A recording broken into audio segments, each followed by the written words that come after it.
Assalamu alaikum.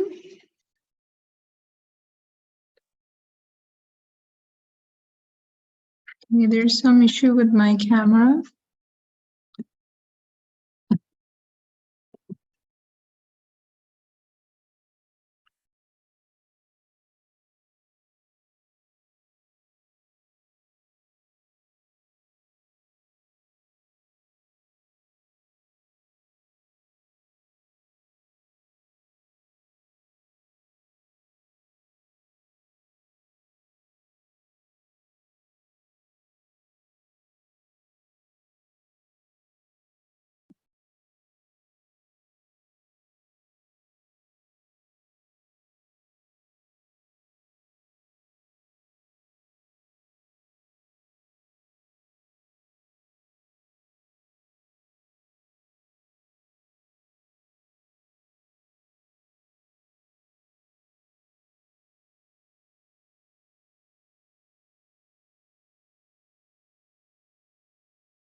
Before we begin the meeting, just to highlight some rules, it is advised if you would keep your videos open, but yourselves muted while others members are speaking so that we can connect in the virtual environment without interrupting each other. Secondly, if your mobile phones are on, if you can just put them on silent so that they don't disturb you while you are speaking speaking on the forum. And lastly, the content should be related to the comfort of a general audience. It should not be related to topics on religion, politics, or sex. Anything else is all fair. And to start with our regular spirit, let's begin with the motto of Toastmasters for better speaking. Everybody join me for better speaking. For better speaking. For For better better speaking. listening. For better For better listening. listening. For better thinking. For better thinking. We learn by doing. We learn by doing. That's it. All right. A virtual round of applause for all of us. And now, I would like to introduce the president, the nominated president, the president nominee of WordWise Toastmasters Club, Toastmaster Meher Tanveer. Over to Toastmaster Meher Tanveer. Thank you, Toastmaster Meher, for inviting me to this August gathering. I am really, really honored and privileged to be part of such a flexible and dynamic group that doesn't step back in the face of challenges, as Toastmaster Lydia shared with me.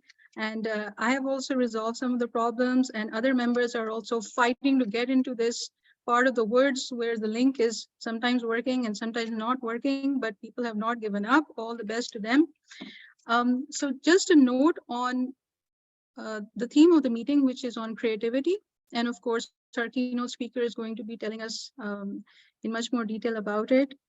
And I have full faith and confidence in her. All the best to you.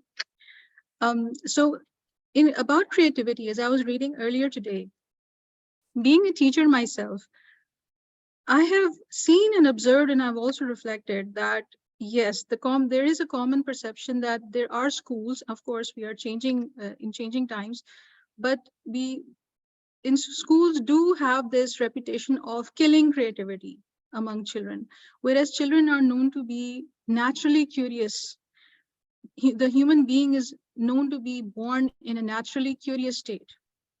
And I thought about this, and I thought, of course, we are bringing in new progressive methodologies of education, but how can we now as adults, those who have gone through that process of extreme discipline and obedience and following instructions to the letter, which might have subdued our natural curiosities to some extent, some of us may feel that way, how can we overcome that now? So I thought, why not reconnect to our inner child? And how can we reconnect to that inner child? Well, why not adopt the Montessori way for ourselves? So as Dr. Maria Montessori outlined certain points to help children, to help teachers enhance the creativity of children and young people, we can also apply that to ourselves even today. And that can enhance our expression and our writing and also our sense of well-being.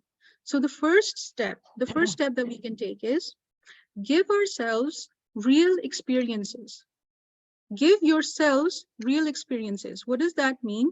It means that in order to spark that imagination in our mind, we must first reflect on what has already happened in our lives or learn more about the world around us. For example, if we are looking to write about science fiction, so then how can we write about an adventure in space if we don't know anything about it or if we have not experienced it? Even NASA trains astronauts who are to embark on missions in the International Space Station by putting them on parabolic flights where they experience weightlessness or they experience high Gs in order to acclimatize them to the environment that they will have to perform in. And they also have mock vehicles, and they also have software simulations so that they are able to understand what they're going to embark on. So in a similar way, if we are wanting to enhance our creativity, let's enjoy the experiences that life gives us and fully immerse ourselves in them. Read nonfiction, read about real life events, read autobiographies, read about other people's experiences.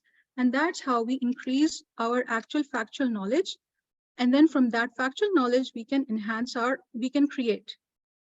Secondly, which is related to that, is that we need to give ourselves the freedom to also do more things, to explore our interests, to explore our hobbies. So the more we not only experience through the eyes of others, but also through our own actions, maybe try out a new crafts hobby, maybe trying to playing a new instrument, the more we will learn about ourselves. Art for self-discovery. And that's also going to enhance our creativity and imagination.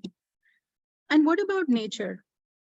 Nature is also known to relax the mind and bring us into a state where we focus on our powers of observation, on our senses, on our sensory perceptions.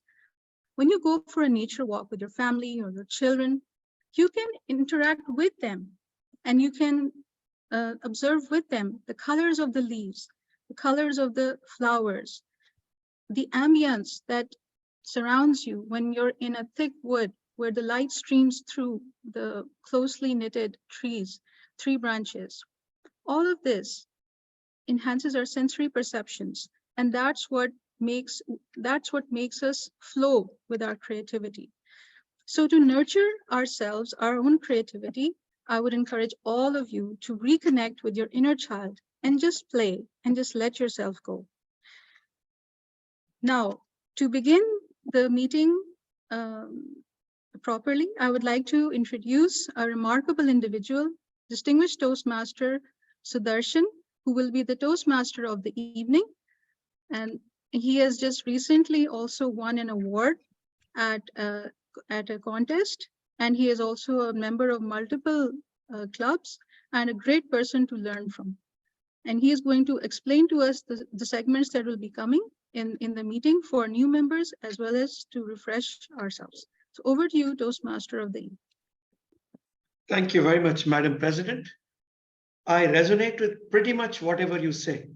The only way to unleash the hidden creativity in each and every one of us is to embrace the opportunities that present themselves, sometimes create the opportunities, sometimes just plunge in headlong into what seems like an opportunity and convert it into something that is just your own. So thanks once again for reminding us of what Maria Montessori told us. Fellow Toastmasters and guests, today's theme of the day is Tell Me a Story. Who out here does not like stories?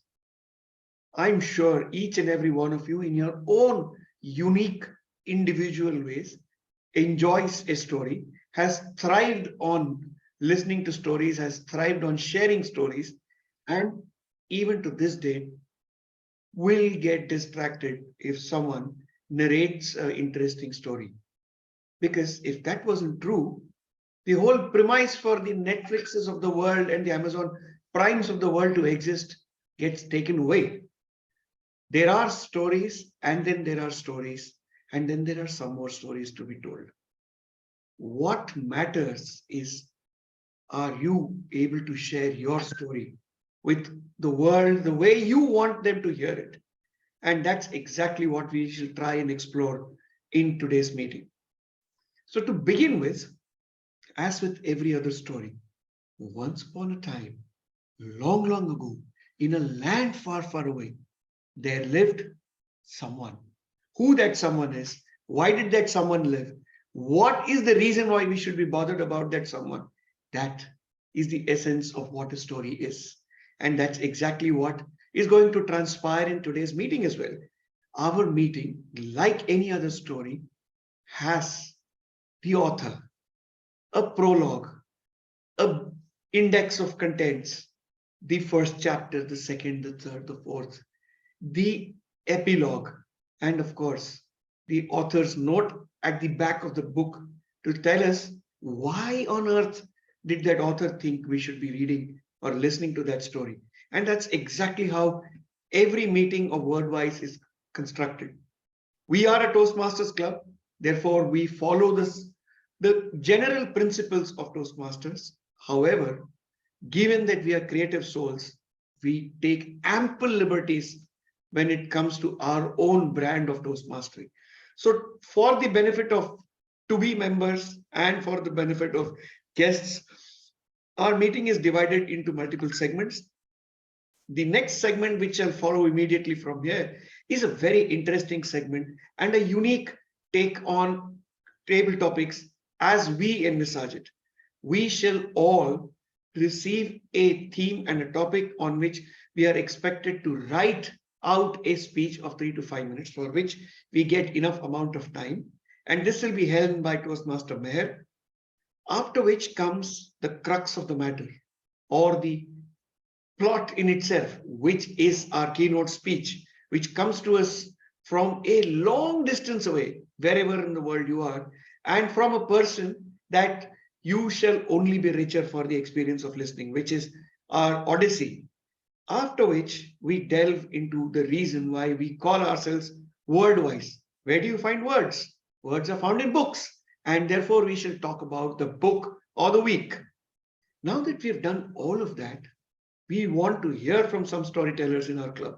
So we have 2 storytellers today. We have 2 speakers who shall speak to us, and they shall be evaluated in the true Toastmastering fashion, post which we come to that segment where we get an opportunity to showcase our skills as wordsmiths, because after all, we are our words in the segment called Wordsworth, which will again be held by Toastmaster Meher, who seems to be wearing about 10 hats today, and each of them she shall with all the aplomb that she can muster.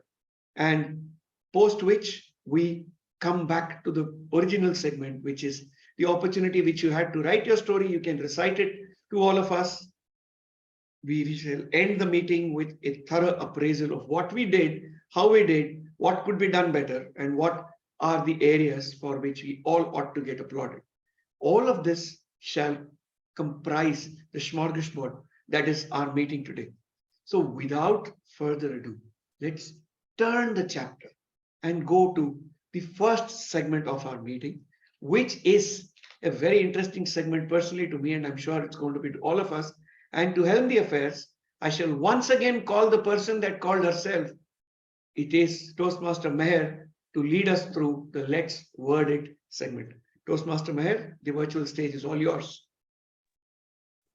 Thank you, DTM Sudarshan, for that brilliant narrative. To plunge headlong, as he says, right into this segment, I would like to introduce the topic of the day. But just before I do so, I would like to ask who would be participating other than the ones who have already signed up. Toastmaster Atifa has signed up. Who else signed up? I had to remove my hat, otherwise I was looking forward to writing today. No one else would like to? Well, I will try, not a problem. DTM Sudarshan? Yep. And I would request as many people to come forward, because this is an exercise for your mind as much as for your tongue. So Jahan Zaib is also signing up. Great. Faizan is signing up. Yes. Zahra is signing up.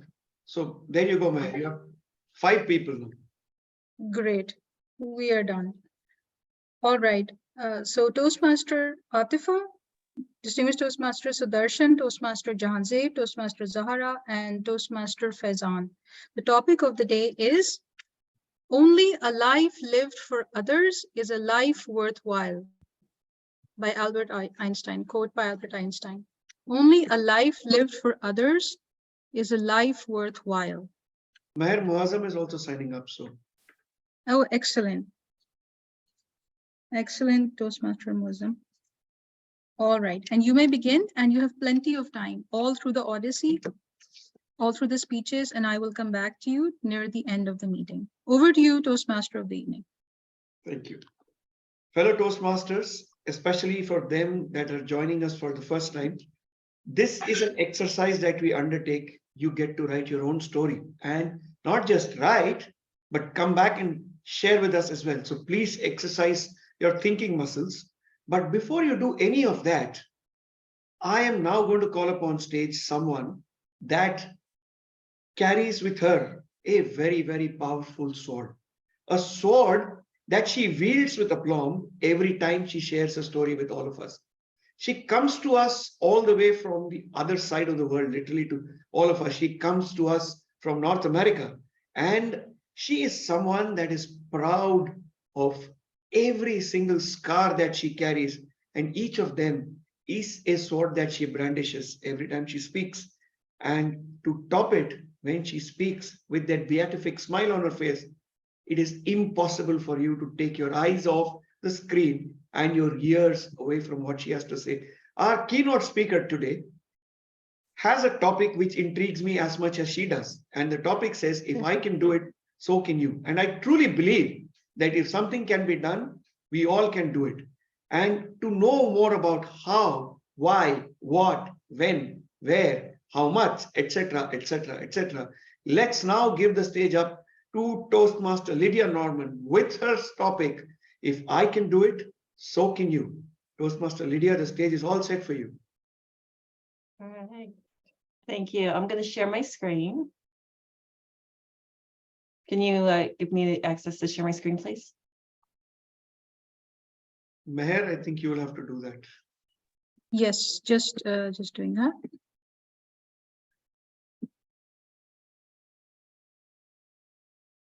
Okay, can you share it now? Yes.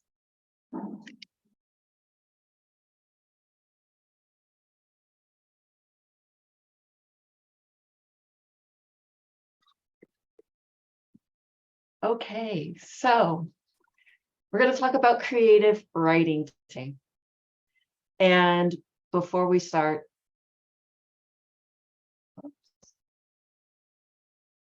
there you go.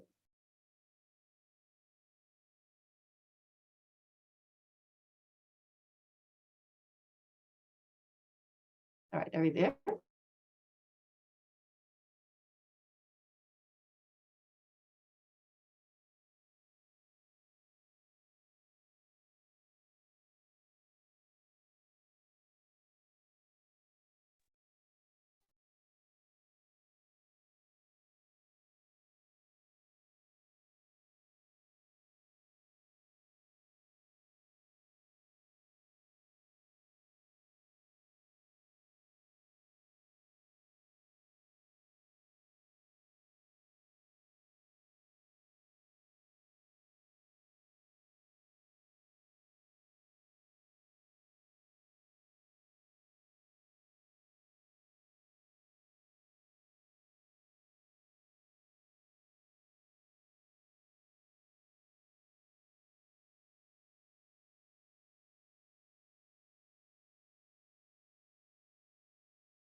Toastmaster Lydia, would you require some technical assistance?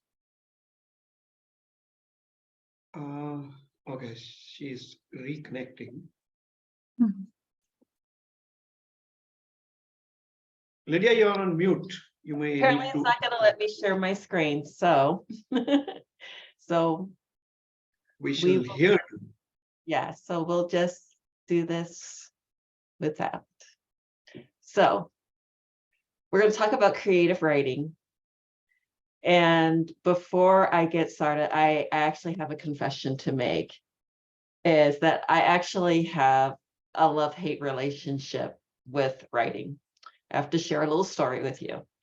So when I was young, I loved to write stories and poetry and all types of literary things until about 6th grade, when we switched from English class to literature class.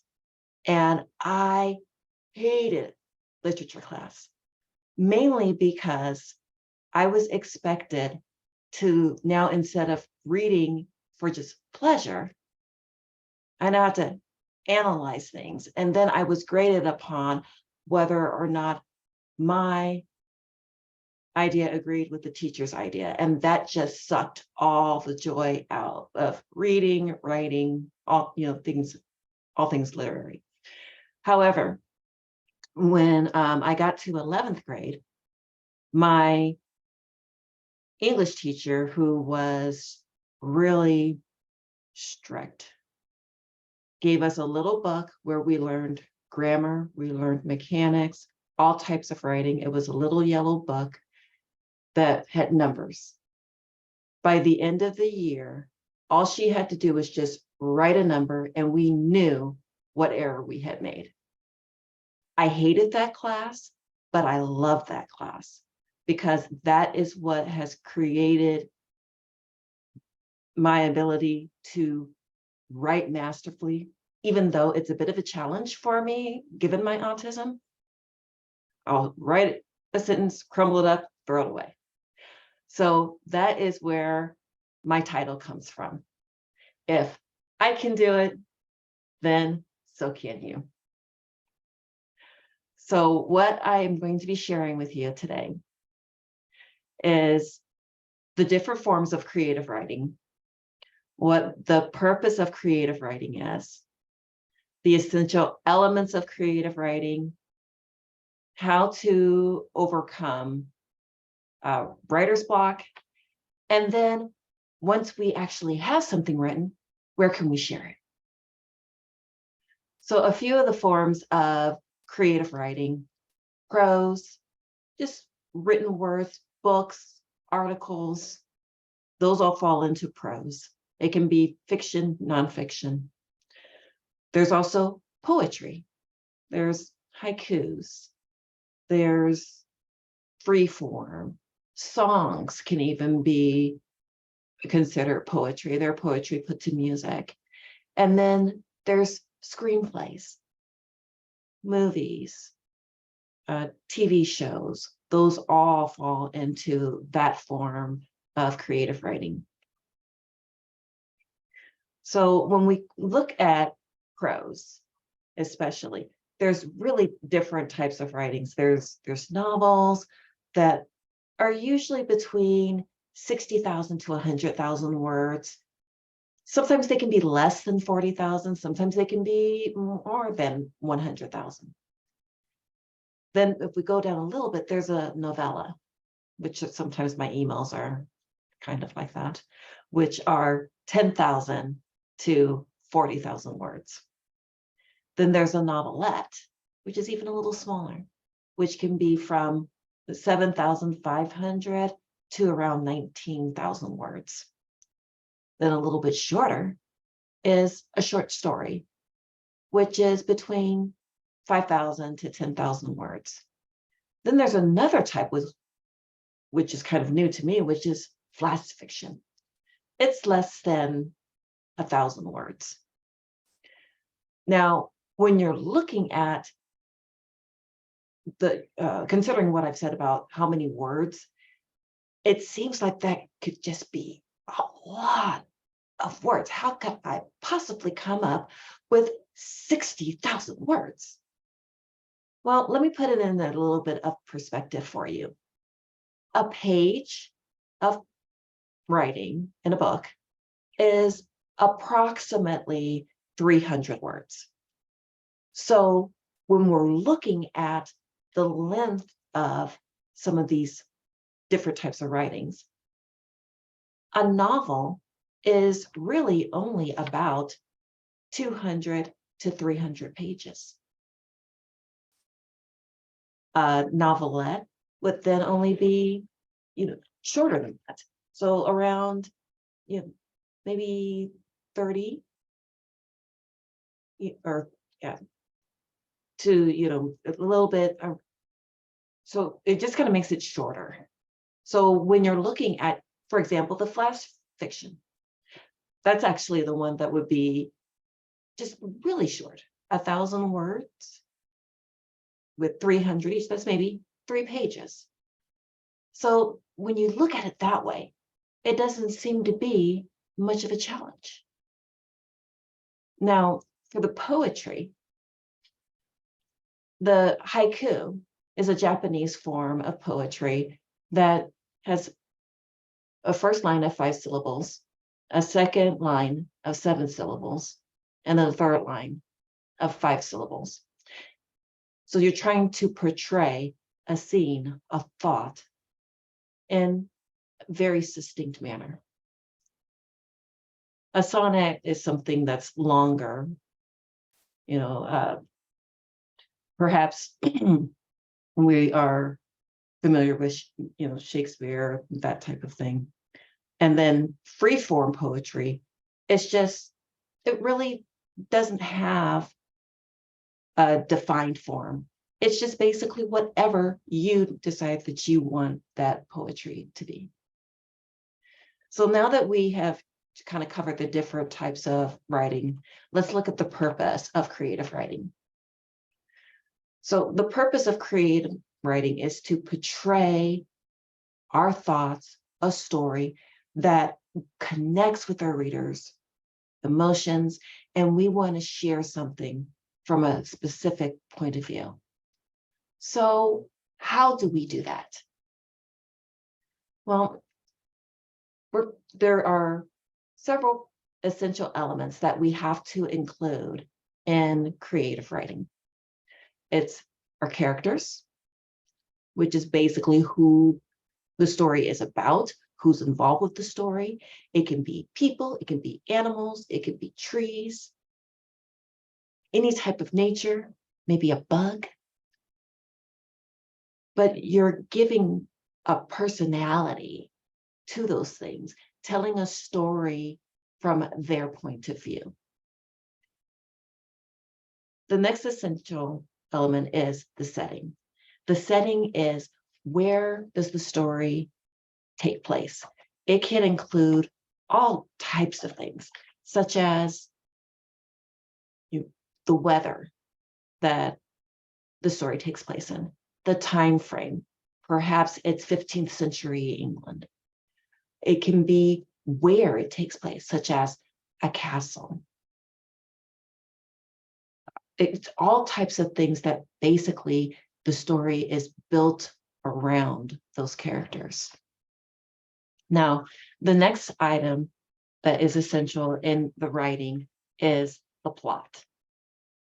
So the plot is essentially, the order of the events that happen in the story.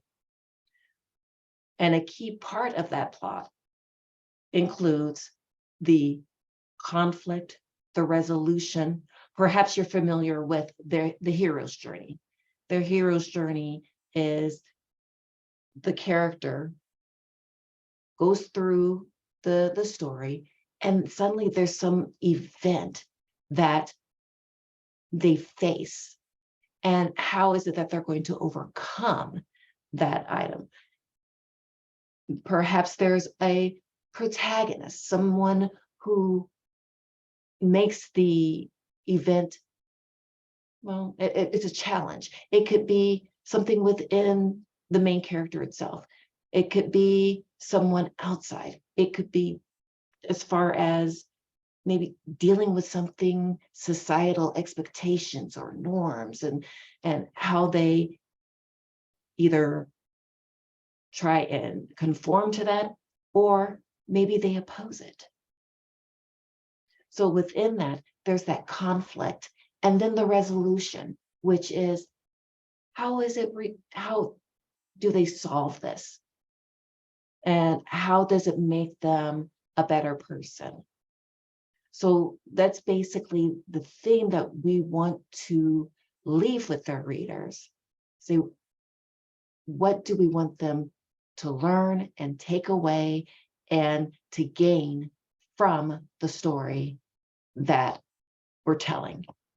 So then how do we do this? Well, we use it through our writing style by descriptive language, and especially by using correct grammar and punctuation. Because if we don't use the correct grammar and pronunciation, then it tends to detract from what we're trying to communicate. So what happens if we have writer's block? How am I going to write? You just said 10,000 words? Wait, I can't do that. Actually, we all have a plethora of places where we can come up with things to write. A suggestion: have a notebook. As you go through life, and especially as you look through things on the internet, you hear quotes, anecdotes, things that you can just write down. And you can also think of your own personal life stories, things you like, things you don't like, maybe some activities that you like to do, even things maybe you don't like to do. You could use stories from friends, relatives, co-workers. Some people even take characters from television and then write their own stories, which is called fan fiction. So there's many different things that we can use to come up with ways that we can write about different subjects. Now, another way that we can overcome writer's block is that we can sit down and we can write for a specific period of time. We don't have to sit down and write for 5 hours.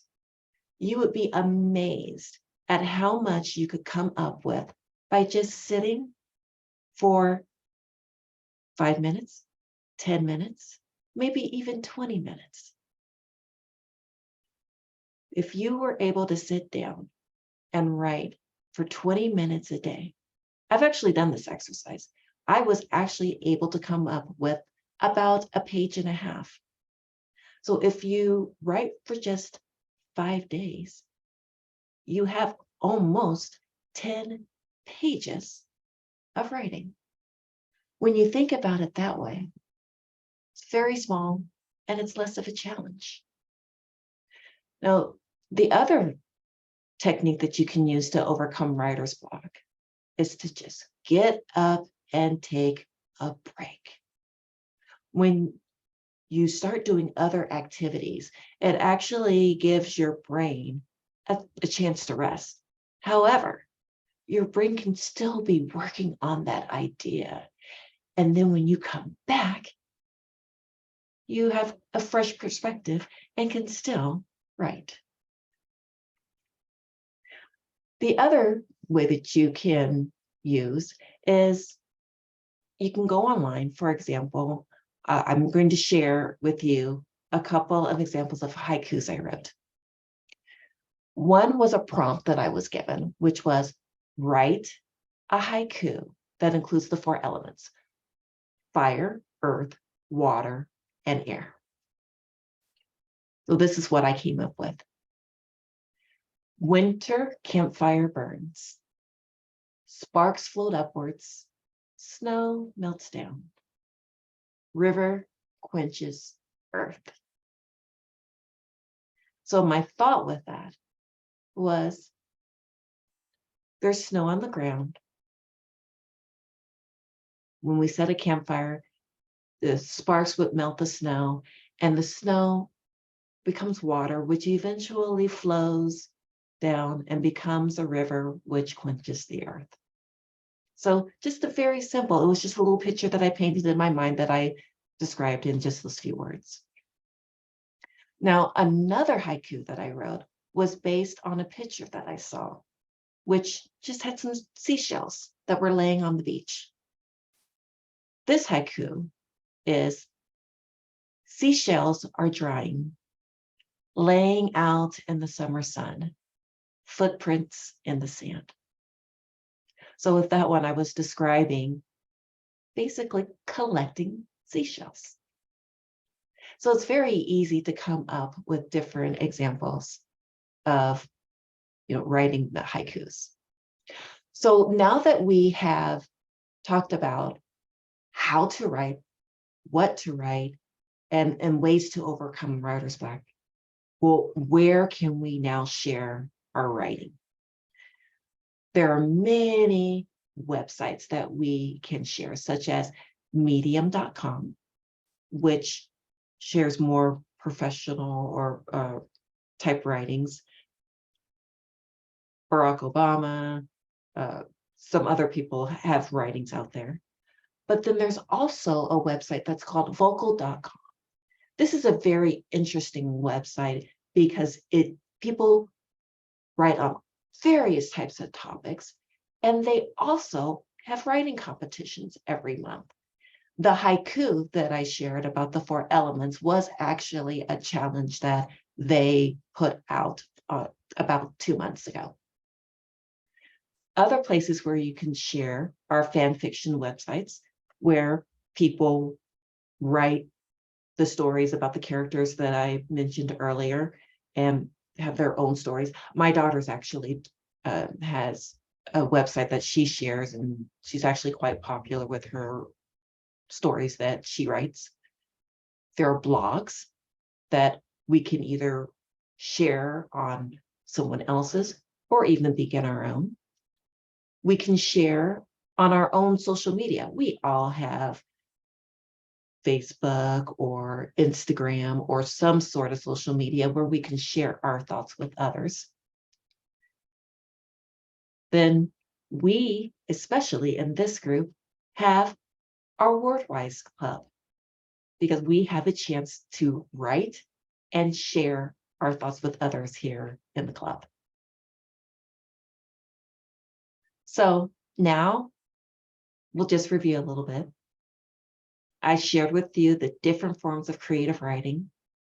I shared the purpose of creative writing, the essential elements that go into creating a story that we can share with someone, some techniques to overcome our writer's block, and then where we can share creative writing. So now that I have shared those things with you, does it seem a little bit easier? So if I can do it, so can you. Thank you very much. That was indeed food for thought, as I would like to put it. Yes, if I can do it, so can you. So much positivity, so much encouragement, and of course, the tools of the trade that are required. In the interest of time, I'm going to request all our members here on screen to put their questions in the Zoom chat instead of us having a one-on-one Q&A session, which was planned for originally. Given that due to technical issues, we had to lose a little bit of time. I hope, Lydia, that's okay with you. If you could answer questions that come on Zoom, that will be for the benefit of all of us. So the only request is, do not do it as a private chat, put it for all of us, so that we can learn as much from your questions as we would from all the answers that Lydia would share with us. One of the things that in my excitement to turn the page, I forgot to do was to inform you about 2 very, very vital cogs in the wheel that is the WordWise Toastmasters meeting. One of whom is been displaying to us what does assiduousness mean, which is our timer, Toastmaster Kathleen Peel, whose hand is raised up. And I would request you all to kindly ensure that you follow the instructions that she displays without uttering a single word, because that is extremely critical for us to conduct our meeting to our plans. The second person is our grammarian, who is keenly observing the way we speak, the way we wrangle, mangle, and tangle with the English language to come up with what we want to say. And it is my pleasure to now invite our grammarian of the day to come on screen and also share with us the word of the day very quickly, such that we can incorporate that in whatever we are going to do for the rest of our meeting. So Toastmaster Jahazeb, if you could unmute yourself and quickly introduce the word of the day, it will be of great help. Over to you. Right. Thank you so much, DTM Sudarshan. Am I audible? Yeah, you're audible. Yes, please. Please carry on. Right. So I would like to present the word of the day today, which is repartee. It is a noun, and it means like a conversion or a speech characterized by quick responses, quick or clever responses. So I'll write this word into the chat box as well. I'll repeat. The word of the day is repartee, and it means the speech or a conversation which is characterized by the wit or clever responses. So I would like to present a sentence like, she had a quick mind and sense of repartee in her. So that could be used like this. So I'll write this the word in the chat box as well. So please try to use this word as many times as possible. Thank you so much. And over to you, DTM Sudarshan. Thank you very much. Repartee, indeed. That's exactly what we are all enjoying. So let's ensure that the repartee keeps continuing. And now to take the ball forward and to indulge with us in a repartee of a different kind, we are going to be introduced to the book of the week. And to do the honors is someone that's, again, in true WordWise fashion, donning multiple hats. She already has been introduced as our timer of the day, but she is also doing the honors by sharing with us a book that we should all look forward to reading. So without further ado, let me bring up on stage yet another participant from all the way around the world, from North America. Joining us is Toastmaster, distinguished Toastmaster, in fact, Kathleen Peel. Distinguished Toastmaster Kathleen, the stage is all set for you. Good evening. Good Hey. morning. Good morning. Good morning, Lydia. Good evening, all. I've just picked up a beautiful book, which is all about creativity and about the theme of, I can't find it, the theme of the day, which is, Tell me a story. That's the theme. tell you a story. Okay, well, this is this book, which is a few years old now, but very, very fresh and new to me. The Biology of Belief. It's written by a molecular biologist and geneticist and so on, with an enormous intelligence. And I love to marvel at brilliance. And this guy is really hits all the marks. What I love about him is he has, oh, that's interesting.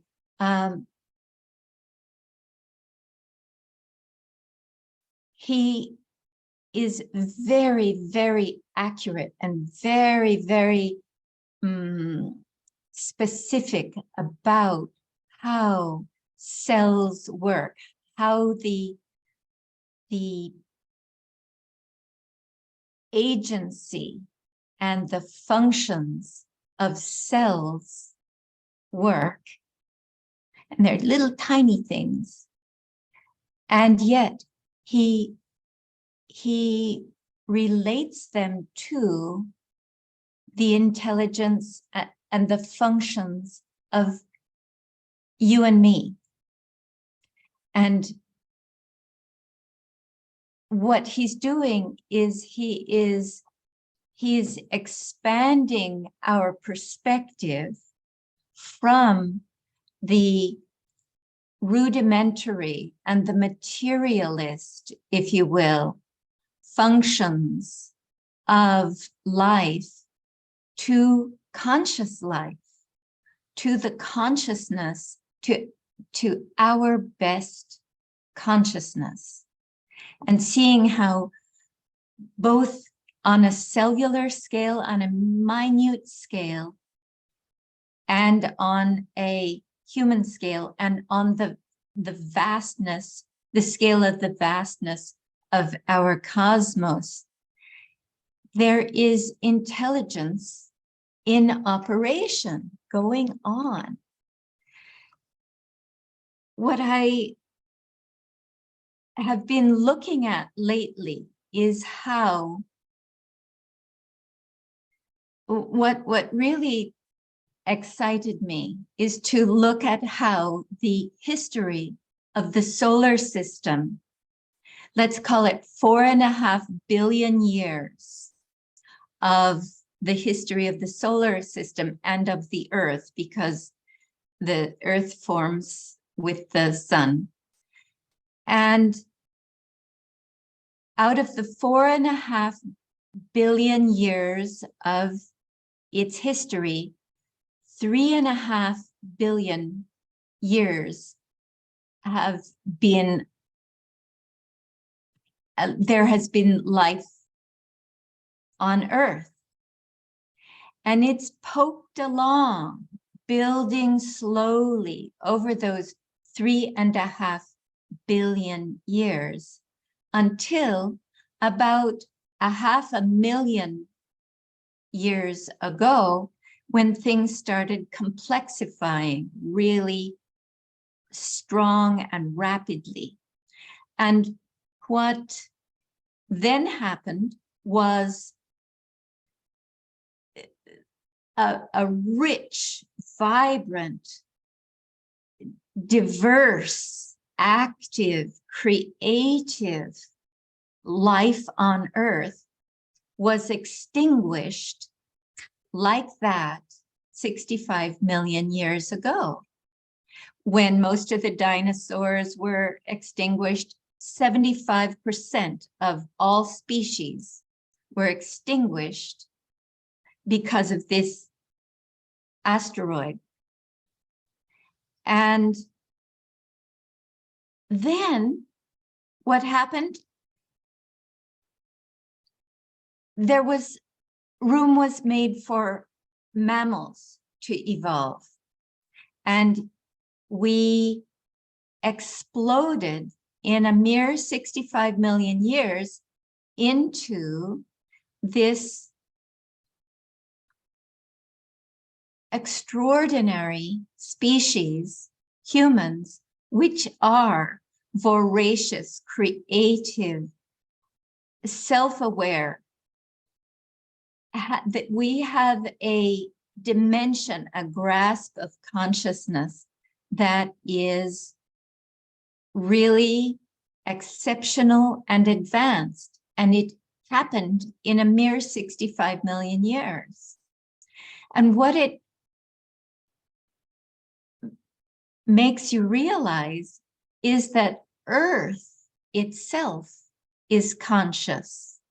And that is what Bruce Lipton in this book is articulating.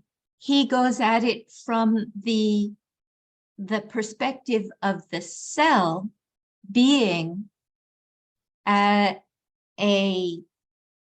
agent that has all of the functions that human bodies do and is aware of its surroundings, motivated to grow and to take care of its progeny and to diversify. And this book I'm reading in also with a book about fungi, a third kingdom of life, not plants, not animals, but fungi, and how they make a cooperative web of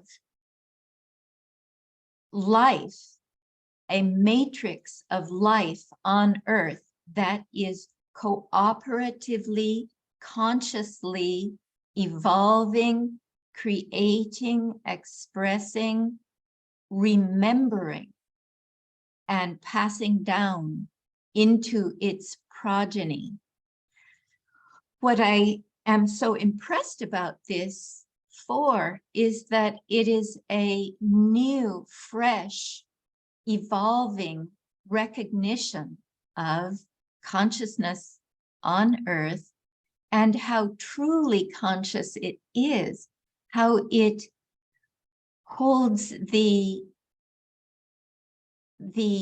original mind, as the Buddhists call it, the divine consciousness within it, and manifests it in tangible form. So I am only beginning this book. I'm a third of the way in, and it is very rich, very technical, and enormously imaginative. It is a fun read, and I would like to share it with you and hear what you think of it. Thank you very much. Biology of Belief, indeed. It is a very, very important book. I have read this a few years ago, and just to add on to what Kathleen said, this gives you an insight into who we are really. And if you want a book to couple with this, read another book called Lab Girl. The two of them will go perfectly with each other, pretty much like good food and a good drink that goes with it. So let's now carry on further with our meeting. We now come to that part of our meeting where we hear from our storytellers. First off, we have two storytellers who are going to speak on prepared topics, which is exactly how Toastmasters envisages this particular segment. In a normal club, they would be called boringly as prepared speeches. Here we call it as episodes, because what does a speaker do? A speaker unveils an episode each time the speaker chooses to speak. So there is a bit of a change. We have one of our evaluators dropping out at the nth hour, and that happens from time to time because our evaluator, Toastmaster Moise, is unfortunately not keeping well enough to be able to attend today's meeting. And at this stage, I would like to place a call out for anyone to come forward and take the mantle of evaluating our first speaker. Otherwise, our Madam President will have to don yet another hat, which will be of an evaluator. Kathleen is kindly coming forth. So Kathleen, you shall be evaluating our first speaker, Toastmaster Atifa, and our second speaker, Toastmaster Faizan. Sorry, yeah. Toastmaster Abrar has kindly consented to evaluate Toastmaster Atifa. So Wonderful. Toastmaster Kathleen, if would be so generous of you, can evaluate the second speaker. Faizan. So in the interest of time, I would request Toastmaster Faizan to connect with Toastmaster Kathleen on chat and share with her the objectives of your speech. And without further ado, I shall now move the meeting forward and invite up on stage Toastmaster Abrar Wani to come and share with us the objectives of Toastmaster Atifa's speech and the evaluation criteria that are going to be applied. Toastmaster Abrar, the stage is yours.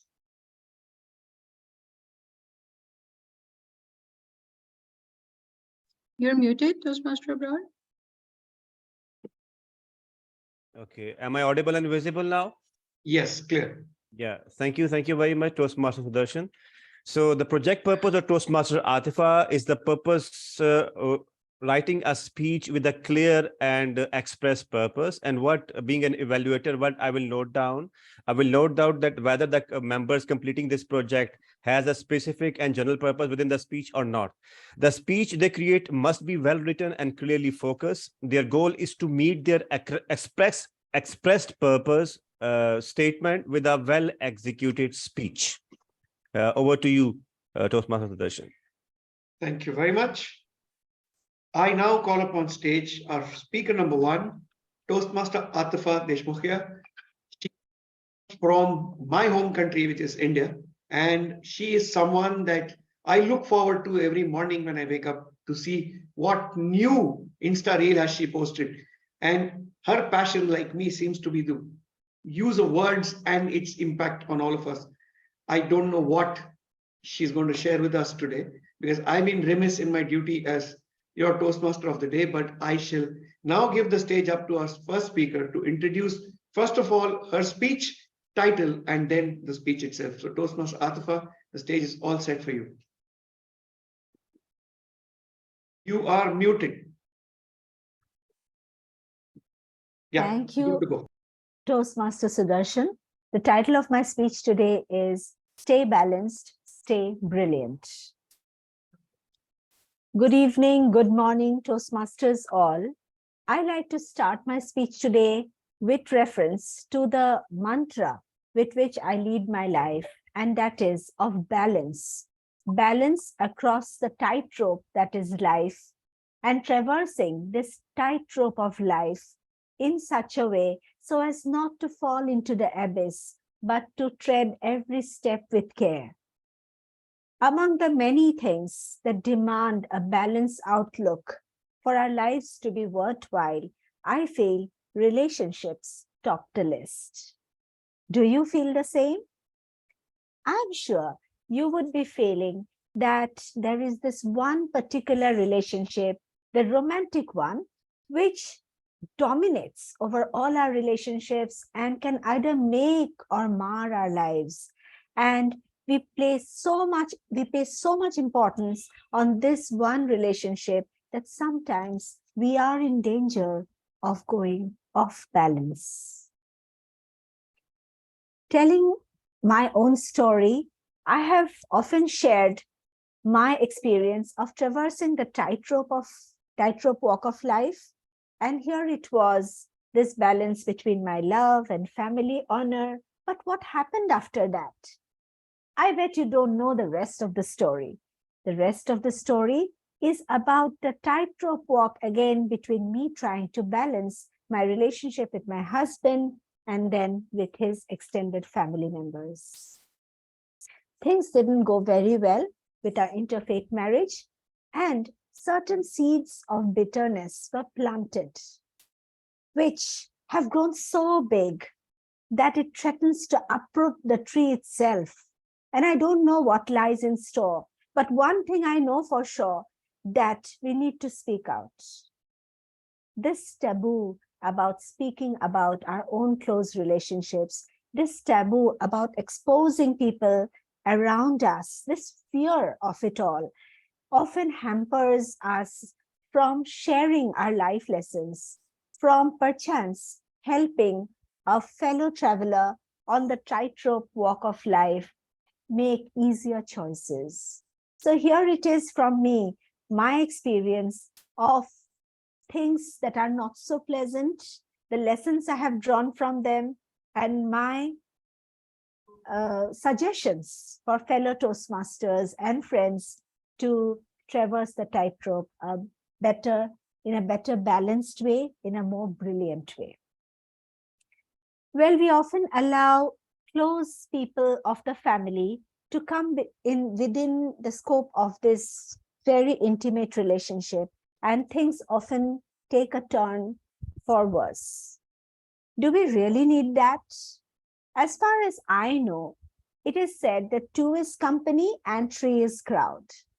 At least in this context, this matters and is relevant to 100%, I should say.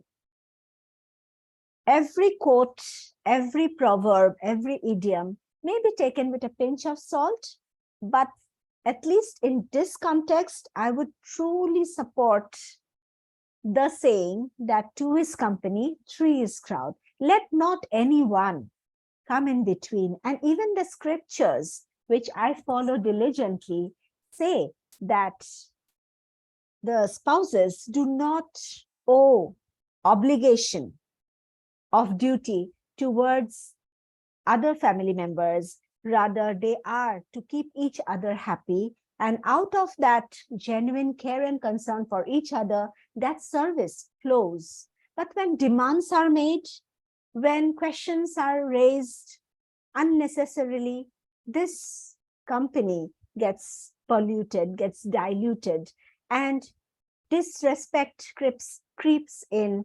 So many troubles start to assault this close relationship that we can easily do without.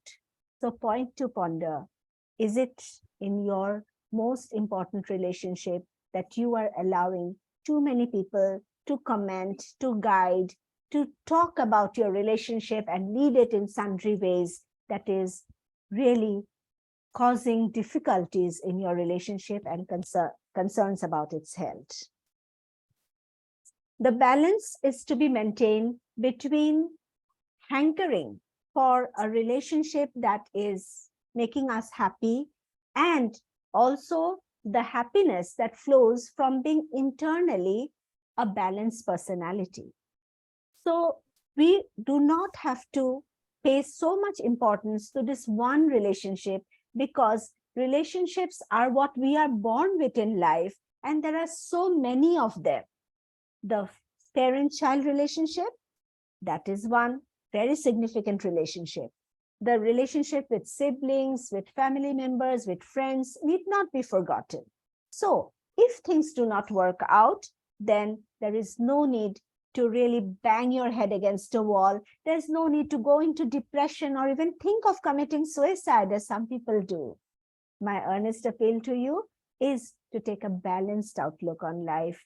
Have perspective, not to zoom in too close so that you do not see the whole picture, to help each other see the correct vision with the proper perspective. And when things do not work out, to be brave, to step out of such relationships with grace and bid a loving goodbye. So I say today to you that from me, it is stay balanced and stay brilliant. That is my message for today. That is the purpose of my speech for today, that the balance is all important. Do not go all out for anyone. No one deserves that. Stay balanced and stay brilliant. Over to you, Toastmaster of the day. Thank you very much. Indeed, stay balanced, stay brilliant. When you introduce a third wheel to your bicycle, all that's going to happen is you're going to slow down and you probably will fall down. Thanks for that very profound message, Toastmaster Atifa. I would now like to request all members to take 30 seconds to jot your feedback down to Toastmaster Atifa on her private chat on Zoom. It will be of great use to her, and I'm sure she will carry it with her when she travels further in a long journey on just 2 wheels and not 3. Thank you very much for that. As you are all taking time to give feedback to Toastmaster Atifa, I would now like to move the meeting further to our next speaker, which is Toastmaster Faizan Zafar. But before I call Toastmaster Faizan to the stage, I would like to request our timer and evaluator, Toastmaster Kathleen, to please read out the objectives of Toastmaster Faizan's speech. Toastmaster Kathleen, do you have the details with you? You'll need to unmute yourself.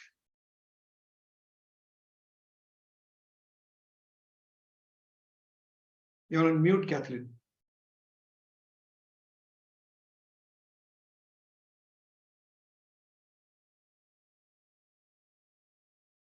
Pardon me, there are too many screens.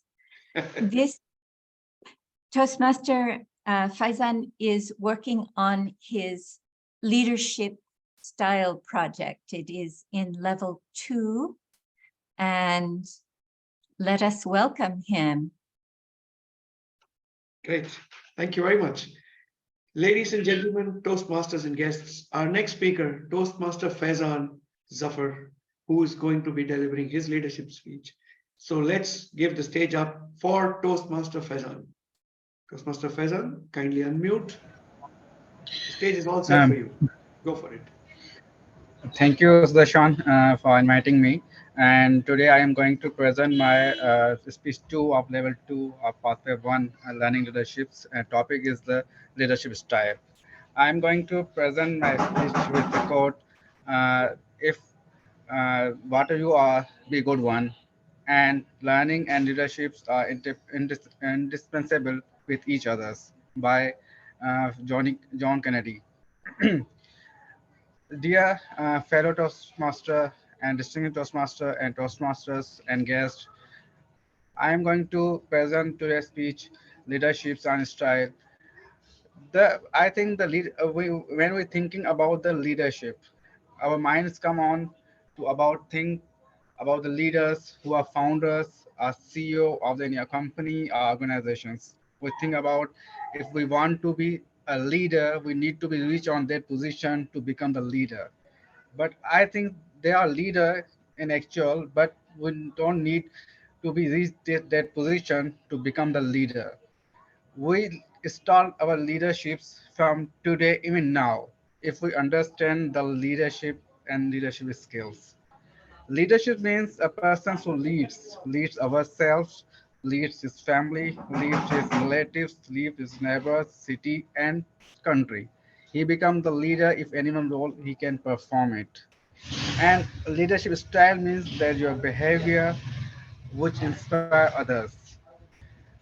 I think the everyone if understand himself, including his strengths, weaknesses, and his people surrounding where is surrounding of people. So and even he understand his responsibilities and authorities.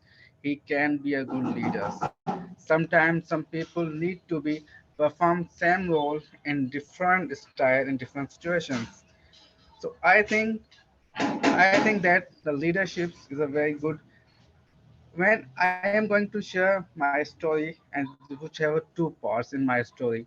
First one is about when I thinking leader need to be reached in some position to become the leader, and then I start leader. Can anyone be in any time if we want?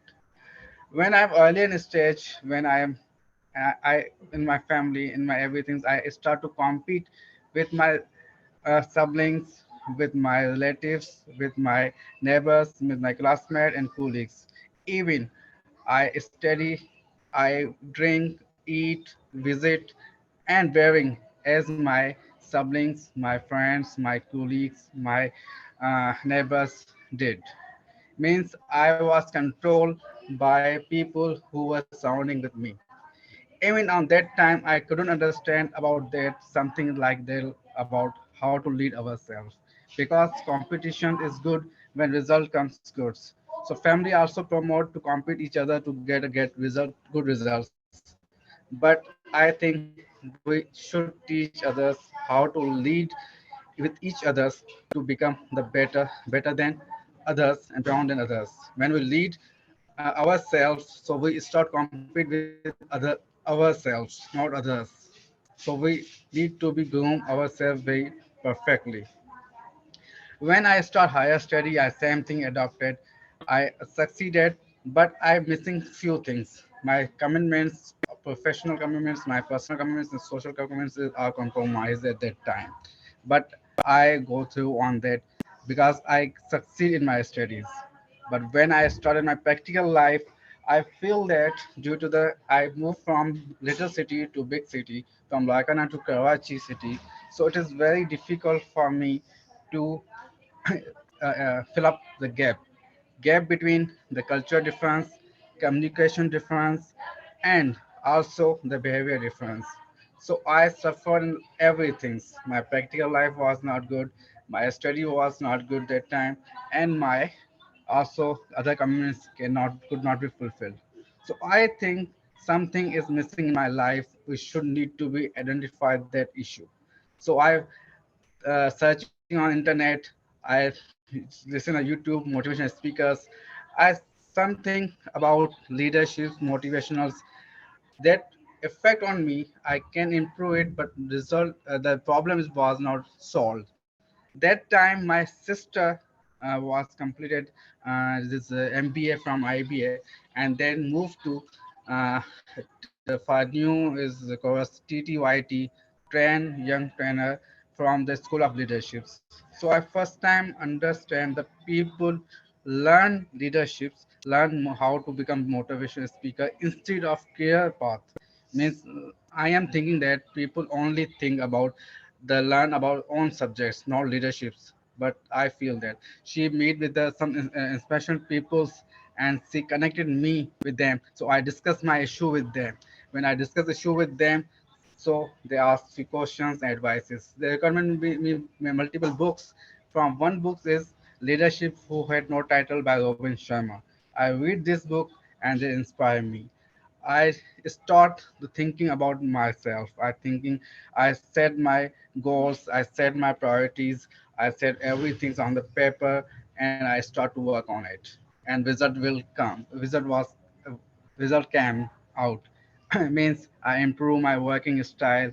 I prefer in my work space. I can do multiple work. I study without worries. Even I fill out every commitments, my social gatherings, personal, spiritual gatherings. I attend it easily, and also I connected with people on social medias. So I think that will improve myself through that. I share some few things from these books. This books about the persons who didn't to work on in store shop, but when he understand leadership and when understand leadership style, he becomes a manager of main branch of this book chain shop. I share only for few things from this book. Four natural powers, which tell about how to be your day, proactive your day, absolute every day, and inspire, influence others, and be positive, be kind, generous with others. And turbulence time build great leaders.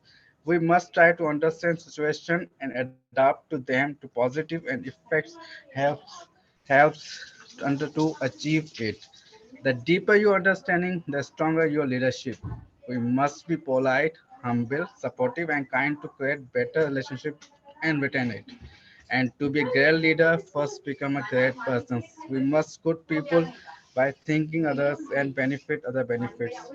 I close my speech as we look ahead into the next century. The leaders will be those who empower others. Thank you very much. Thank you. Thank you very much, Toastmaster Faizan. Indeed, as Kissinger said, if you want to be a great leader, talk politely but carry a big stick. Pretty much that sums up the way someone can be a good leader. And this is a very profound topic, yet again, delivered in a very gentle manner. Thank you so much for that. Fellow Toastmasters Thank and you. guests, let's now proceed to the next segment or the next chapter of our story. In fact, the next two chapters are what I shall call the pre-climax before the actual climax happens. And this is where the plot will gently start veering away from the norm and start displaying to you what is potentially going to unfold. First among this is our Wordsworth segment. I'm particularly biased towards this segment because I am extremely intrigued because we as storytellers try and communicate stories from a perspective. And these perspectives come from our cultural, social, spiritual, sometimes even political backgrounds. But you know what? The most interesting stories that we all carry in our bags come from a linguistic background which is unique to each and every one of us. I speak English, Lydia speaks English, Kathleen speaks English. We all speak the same language in three different ways. And the reason why we do so is because we are culturally conditioned to speak that way. And that is where the flavor comes in. That's where the diamond starts sparkling because the light hits it from different directions, and each dimension becomes that much more interesting. And that is what is going to transpire in this segment, to be held yet again by Toastmaster Meher. I shall leave it to her now to expound further on what this segment is going to be. But all I can say is the repartee in this segment is going to be slightly different to what you're normally accustomed to in a Toastmasters meeting. Without letting the cat out of the bag, I shall give the stage up to Toastmaster Meher to do the honors and take this segment forward. Over to you, Meher. Thank you very much, distinguished Toastmaster. I would like to keep you all in just a little more suspense by first closing some administrative tasks. I just want to know if both the speakers qualified from Toastmaster Kathleen.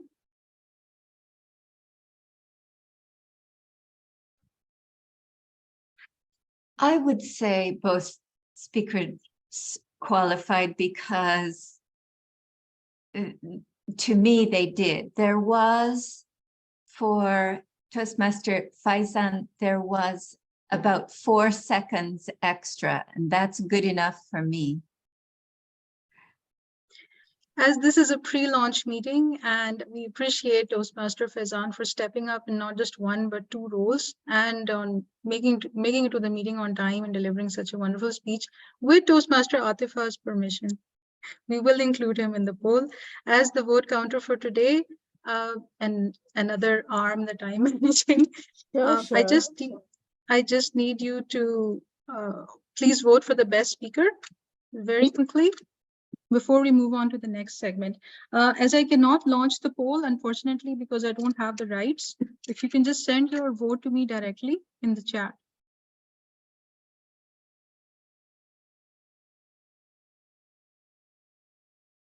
Thank you so much. I'm looking for 10 votes. And meanwhile, as you are voting,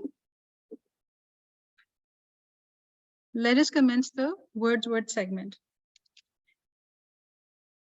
So Wordsworth, as we have named it after the renowned and very famous and very beloved English poet, William Wordsworth, to whom we all aspire to meet in heaven, because perhaps we cannot aspire to write like him ever. A unique personality who was sent to the earth once upon a time.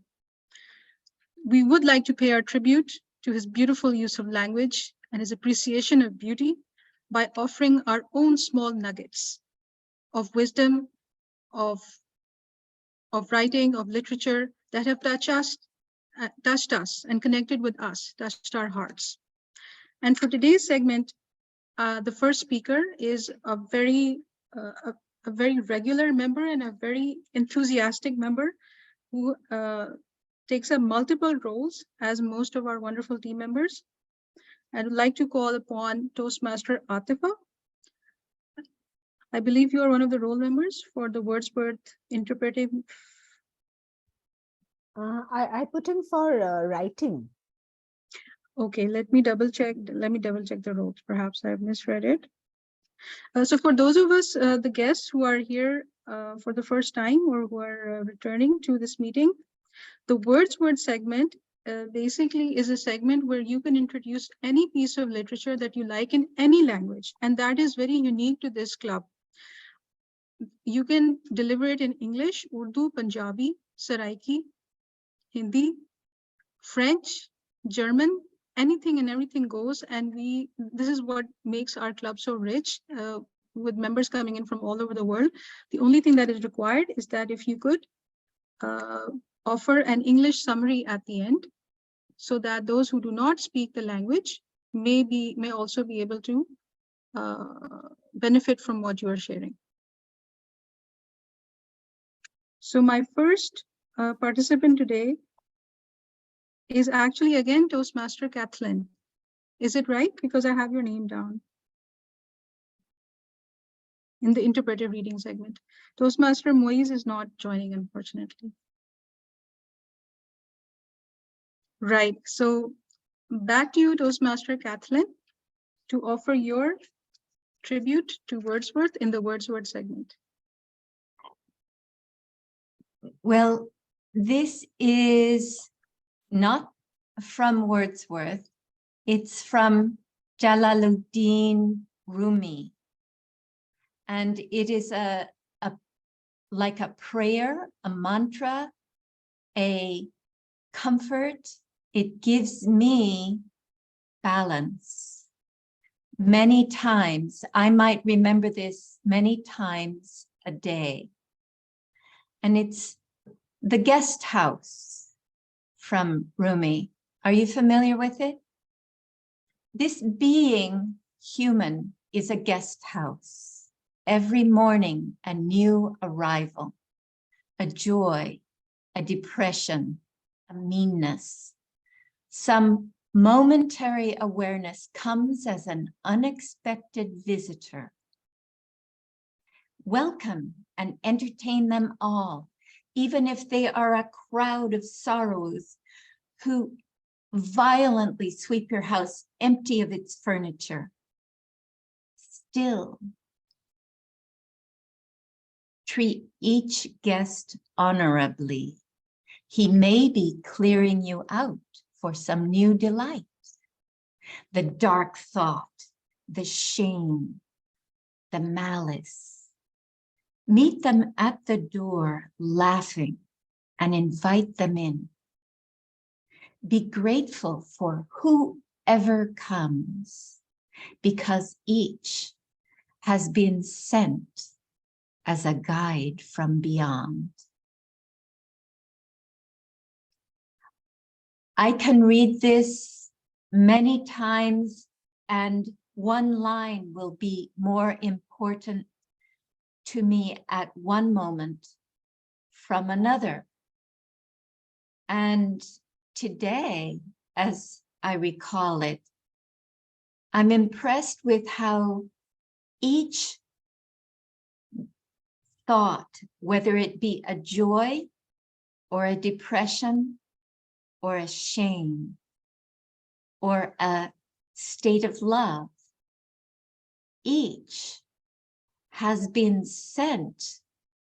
Each is a being, each has a personality and is cooperating with this personality to evolve, to find balance, to realize ourselves in this oneness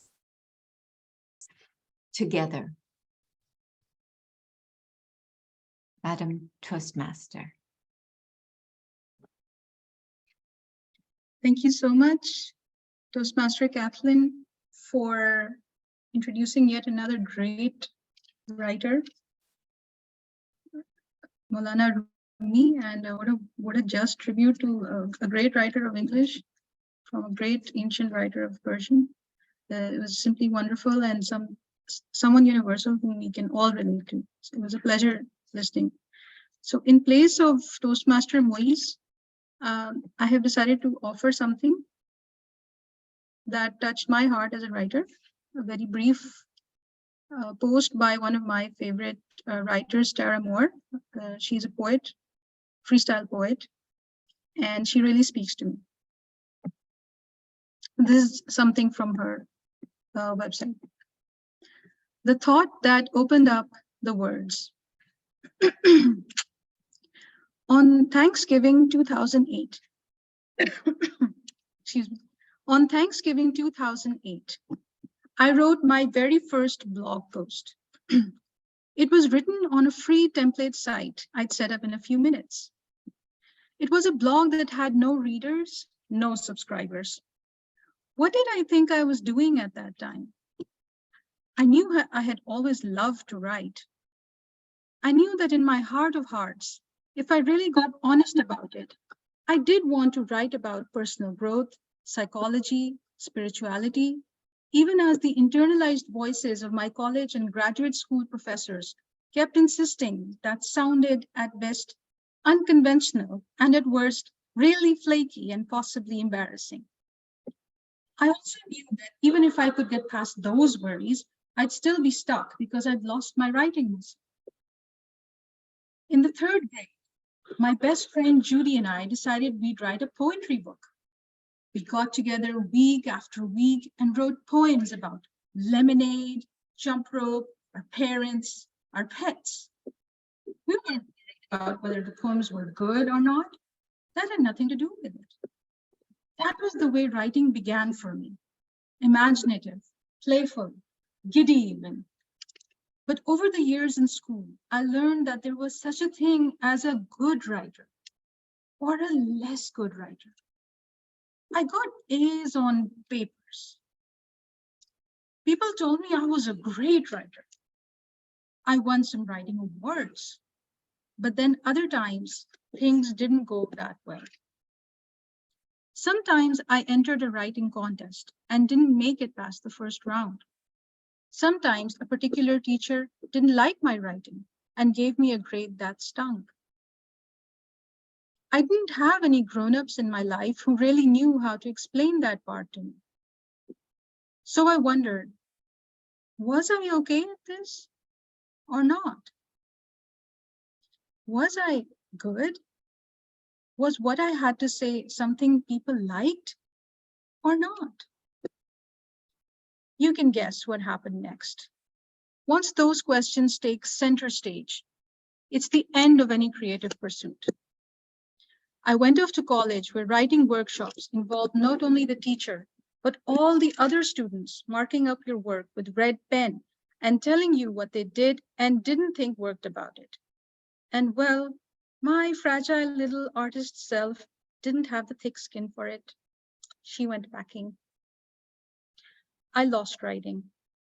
I took what I call a 7-year sabbatical from writing, sponsored by my inner critic. But 7 years into it, the frozen feeling started to get really painful. There was that inner voice that began saying to me, write, write, write. I said back, no, I'm taking a coaching training program right now and I have a full-time job. I'm going to focus on those things. And it said quite clearly, write, just write. I finally listened. I sat down to write. The words didn't come. The white blank Word document was just very white and very blank. I would write a few lines and reread them. I always hated them. They were clunky, stilted.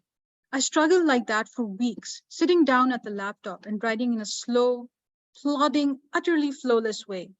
Then I'd read what I'd just written and cringe. I would imagine other people reading it, the novelist friend or my husband or my old writing seminar professors. I'd hear them saying it was cheesy. I'd hear them saying, yeah, nice try, dear. But one day, I had an entirely new thought. It sounded like this. Tara, if you are going to write, you are going to have to write for yourself.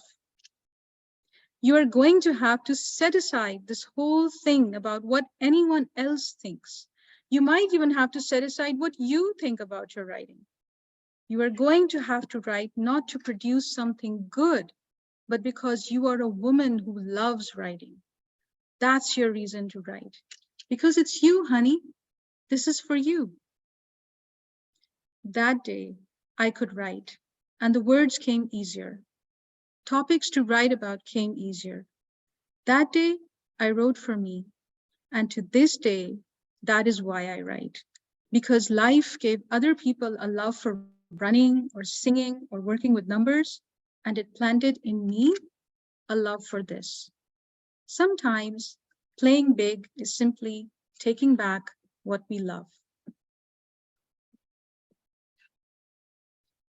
So this piece of writing really wrote to me. I read it. I came across Tara Moore several years ago when I was myself actually facing depression. And anyone who has been through any depressive phase in their life, they know that it leaves you with this sense of emptiness, complete emptiness. It's like, it's just a black hole. And in creativity, we need to be able to have something in our cup to pour out of it. But like her, I had always loved to write as a girl in school, but somehow the grading system, the school, the teachers, other people's assessments, somehow they get to you and they actually put a block on what you were meant to do, on what you were meant to do, on the way you have been built and the way you have been built to serve. And when I started reading her writing, I could feel the flow that was coming out of her. I could feel how she had broken her shackles, and I could feel how it was not about proving your worth, but it was about letting your love for something be shown. And that's where I also, once again, found myself and found my ability to create again. So it is Tara Moore is one of the writers that are close to my heart. So over to the next segment now. Should we just move on? Yes, please. Just let's continue in the interest of time. Correct. So in the next segment, we now are going to call our original writers who had been given the topic of the day, which was that a life lived for others is a life worthwhile. My first speaker for the day is Madam Toastmaster Atifa. Madam Thank you. Toastmaster Atifa. Thank you. Please. What a great saying. A life lived for others is a life worthwhile. And who better to say it than Albert Einstein, who did so much for us all.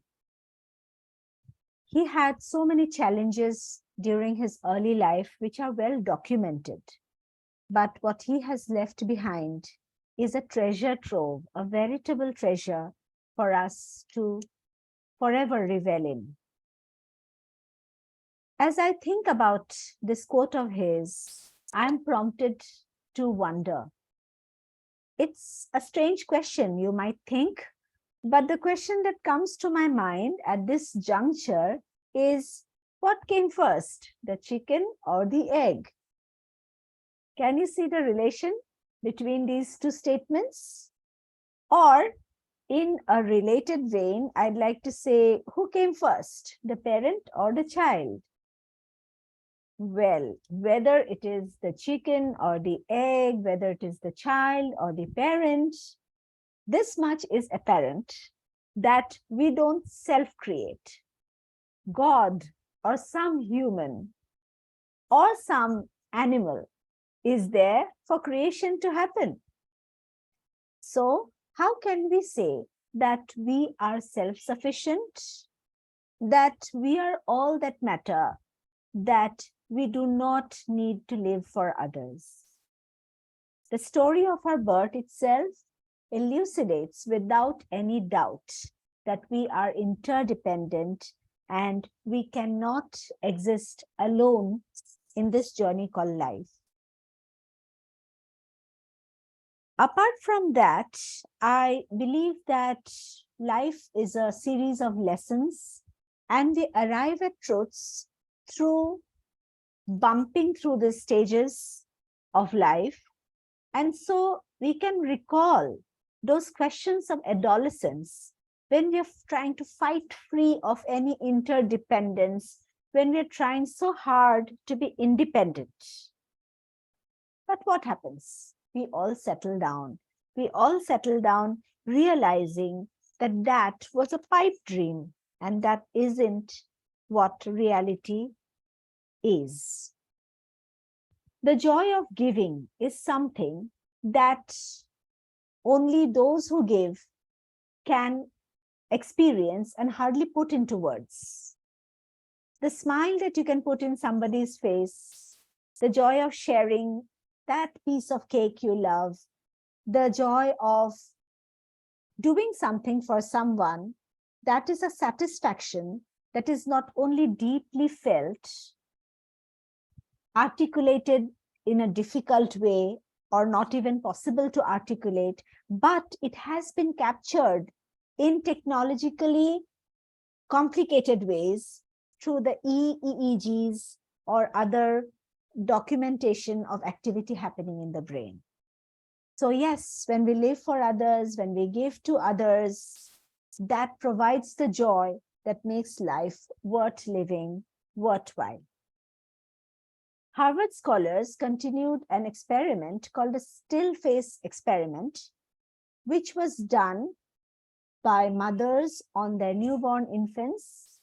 Let me correct myself. It's not only mothers, it's caregivers, crucial caregivers on the newborn infants. And in the still face experiment, it was instructed that these crucial and important caregivers present a still face to the infants for a specific period of time. And what happened invariably in different situations and circumstances was that the babies started to cry. That itself is proof that we are all interrelated. We need interaction. We need to give. We need to be connected. And hence, Albert Einstein, the genius, was right when he said that a life lived for others is a life worthwhile. Over to you, T.M. Meher. Thank you very much, Madam Toastmaster Atifa. That was such a knowledgeable piece of writing. We always learn so much from you. Cannot get enough of you ever. Our next participant for today is Toastmaster Zahra. Toastmaster Zahra, are you there? Yes, I am. Just a minute. Okay, are you ready with your piece? Only a life lived for others is a life worthwhile. Yes, I am. All right, all right. Looking forward to what you've come up with. Yeah, Over sure. to Toastmaster Zahra. All right. Only a life lived for others is a life worthwhile, said by Albert Einstein. Life is easy. It's also difficult. It only depends on how you take it. You might have heard money can't buy happiness. But in my perspective, money affects everything, from quality of life to standard of education, and even being deprived of the basic necessities of life. I don't know why, but since the early age, I have this habit of feeling others' pain and wondering how can I help them or help that person.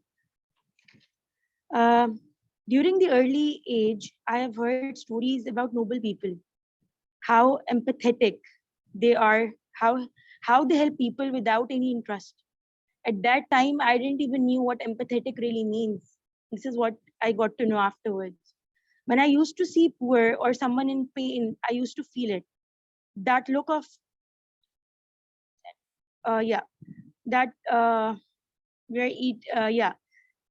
when I used to see someone poor and we used to, coming out and eating something from our favorite restaurants, I used to pray for that person and thank Almighty for the blessings I have in my life. Now, being in a noble profession, an emerging field myself, and I'm a speech and language pathologist by profession, it has made me learn some lessons of lifetime. When I was a third-year student, we used to go to Charles Sukun, a shelter home, as a placement. That's the place. I used to get upset seeing children lying in multiple numbers whose motor and physical milestones were delayed, unable to hold their necks. So who used to get therapies for like physical therapy, speech therapy. I even used to wonder, how could their own parents leave them like that?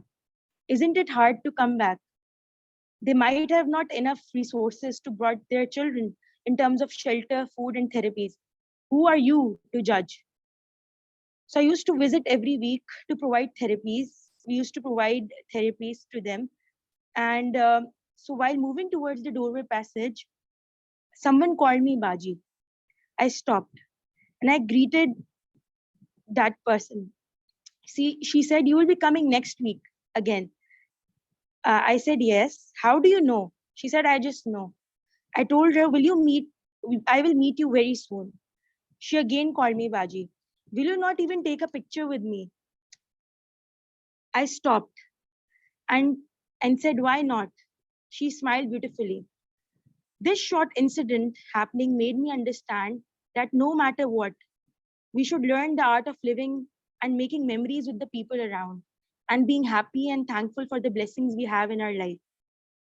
Life is truly a gift. Live it, enjoy it, celebrate it, and fulfill it. Thank you very much. Over to you, Madam Toastmaster. Thank you very much, Toastmaster Zara. Our next contestant is Toastmaster Faizan. Toastmaster Faizan, are you ready with your piece? Yes, I was ready. I'm ready. Okay. Sorry. All right. I can give in my language in Sindhi. Okay, go You ahead. can, but you'll have to translate it after that. You have to Yes, tell yes, us I what it can. means. Okay. अच्छा, हाँ, मैं सिंधी में Go ॻाल्हायां ahead. पियो। I'm sure a lot of us will understand what you're trying to communicate. And for those that Okay. can't, we will somehow try to explain what you said. Go for it. Thank you very much. अच्छा, मूंखे अॼु जो title मिलियो only life lived for others is life worthwhile. हीअ हिकु एल्बर्टाइन जो call आहे जेको हुननि चयो आहे त तव्हां ॿियनि लाइ जीअंदो तव्हांजी ज़िंदगी बहितर थींदी। इहो बिल्कुलु सही कॉल आहे। असां ॾिसंदा आहियूं पंहिंजी लाइफ जे अंदरि त असां सिर्फ़ु पंहिंजी लग्ज़री लाइफ आइसोलेटेड लाइफ गुज़ारींदा आहियूं। असां कॾहिं बि ॿियनि जे बारे में या पंहिंजी सोसाइटी जे बारे में सोचींदा आहियूं। बीइंग अ ह्यूमन असांजी हिकु ज़िमेदारी आहे त असां पंहिंजी सोसाइटी खे बहितर कयूं, या फैमिली खां स्टार्ट कयूं, रिलेटिव्स खां स्टार्ट कयूं, पोइ सोसाइटी ताईं पहुचूं। छाकाणि त असांजी लाइफ में हर कोई हिक ॿिए सां कनेक्ट आहे, हर कोई हिक सां कनेक्ट आहे। त असांजी लाइफ में तॾहिं ई ख़ुशी ईंदी, तॾहिं ई सुकून ईंदो, तॾहिं ई कामयाबी थींदी जॾहिं हर हिक तव्हां असांखे सपोर्ट मिलंदी। जेकॾहिं उहा सपोर्ट न मिलंदी तॾहिं असां पंहिंजी लाइफ खे न हलाए सघंदासीं। त असां कॾहिं कॾहिं सेल्फिश थी वेंदा आहियूं। असां कॾहिं कॾहिं ज़िंदगी में पंहिंजे मक़सद लाइ जीअंदा आहियूं ऐं पंहिंजो रियल मक़सदु विसारे छॾींदा आहियूं, जेको आहे पंहिंजी सोसाइटी लाइ ऐं पंहिंजे लाइ जीअण। छाकाणि त उतां ई असांखे हैप्पीनेस मिलंदी आहे, उतां ई असांखे पीस मिलंदो आहे, उतां ई असांखे ख़ुशी मिलंदी आहे। असां जॾहिं बि ॾिसंदा आहियूं असां पंहिंजे ग्रोथ ते कमु कंदा आहियूं, असां पंहिंजी सोसाइटी में पाण खे इम्प्रूव कंदा आहियूं, स्टडी जे हिसाब सां, जॉब जे हिसाब सां असां हिकु वॾे उहिदे ताईं पुॼी वेंदा आहियूं। लेकिन असां उन्हनि खे विसारे छॾींदा आहियूं जेके माण्हू पंहिंजी लाइफ में अॻिते न वधी सघंदा आहिनि कुझु अनकंट्रोलेबल रीज़न जी वजह सां। अनकंट्रोल रीज़न जी वजह सां उहो चाहींदा आहिनि महिनत करणु, लेकिन हुनखे उहो मौक़ा न मिलंदा आहिनि, हुनखे फाइनेंशियल सपोर्ट न मिलंदी आहे, हुननि खे एतिरी स्किल न हूंदी आहे जंहिं वजह सां अॻिते न वधी सघंदा आहिनि। त असांखे घुरिजे असां उन्हनि माण्हुनि खे सपोर्ट कयूं, उन्हनि माण्हुनि खे हेल्प कयूं जीअं हो बि ज़िंदगी में अॻिते वधनि। असां सिर्फ़ु पंहिंजे लाइ न सोचूं, छाकाणि त उतां ई असांखे रियल ख़ुशी मिलंदी ऐं उतां ई असांखे रियल पीस मिलंदो। लेकिन उन सां गॾोगॾु असांखे ॿियो बेनिफिट मिलंदो, जीअं असां ॿियनि खे बहितर ज़िंदगी बहितर ज़िंदगी लाइ मूव कंदासीं, मोटिवेट कंदासीं, त असांजी पंहिंजी बि लर्निंग सुठी थींदी, असांजा पंहिंजा स्किल सुठा थींदा, असांजी पंहिंजी ज़िंदगी में बहितरी ईंदी। यानी असां वधीक ग्रूम थींदासीं जेकॾहिं असां ॿियनि लाइ सोचींदासीं, ॿियनि खे सपोर्ट कंदासीं। लेकिन असां पंहिंजी ज़िंदगी में एतिरो त गुम थी वेंदा आहियूं, एतिरो हलिया वेंदा आहियूं जो ॿियनि लाइ सोचे न सघंदा आहियूं। तंहिंजे करे असांखे इहो घुरिजे त ॿियनि लाइ जीअजे। मां पंहिंजी ज़िंदगी हिकु वाक़ियो शेयर कंदुमि। मां बि अॻे सेल्फिश ई हूंदो हुउमि, मुंहिंजी ज़िंदगी सेल्फिश हलंदी हुई। लेकिन जॾहिं मां माण्हुनि खे ॾिठो, रियलाइज़ कयो, ऐं तॾहिं मूंखे कुझु हर्डल महसूसु थिया लाइफ में, मां अॻिते न पहुची सघां। तॾहिं मां सिर्फ़ु हिकु शइ शुरू कई हुई, रेस्पेक्ट। यानी कि ऑफिस जे अंदरि मां सिर्फ़ु पंहिंजे बॉस जी रेस्पेक्ट न कंदो हुयुमि, मां पंहिंजे जूनियर जी बि रेस्पेक्ट कंदो हुयुमि। मां पंहिंजे जूनियर सां बि उते प्यार सां एतिराम सां ॻाल्हाईंदो हुयुमि जो वॾे बॉस सां ॻाल्हाईंदो हुयुमि। त उन सां इहो थियो, हिकु वक़्तु आयो त माण्हू मूंखे पसंदि करणु लॻा, माण्हू मूंसां अटैच थियणु लॻा, माण्हू मुंहिंजी तारीफ़ करणु लॻा। ऐं मूंखे इहो फील थियो वाक़ई में, जेकॾहिं तव्हां ॿियनि लाइ जीअंदा आहियो त न सिर्फ़ु तव्हां हिकु पंहिंजो हिकु सोशल रिस्पॉन्सिबिलिटी पूरी कंदा आहियो, लेकिन उन सां गॾोगॾु तव्हां पंहिंजी ज़िंदगी खे बहितर बणाईंदा आहियो। त इन सां इहो साबित थो थिए, इहो बिल्कुलु सही आहे त तव्हां जेकॾहिं ॿियनि लाइ जीअंदो तव्हांजी ई ज़िंदगी बहितर थींदी। त इहा मुंहिंजी चवणी हुई। बाक़ी I will share the translations. I can do translation now या I will share it? You can share it separately as well, but most of it At least I have understood most of what you've said. So as Just, Jahanzeb said, Dada Sutto Sahi. just a summary would be nice, Faizan. Yeah, so if you can summarize, it will be really good. If you can't, I think I will try to summarize to the best of my abilities. So Laiba had offered, so maybe Toastmaster Laiba can do a much better job than I can. Okay, thank I will you, summarize in a Toastmaster, okay. for allowing me to give a short. Can everyone can hear me?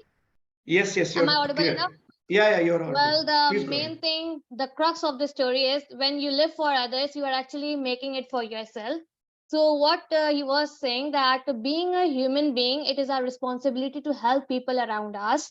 Uh, Everyone around us is somehow connected to each other, and at some times in our life, we forget the main thing, and due to the jealousy, we sometimes do not help other people, and we do not support them the way we should actually do that supporting.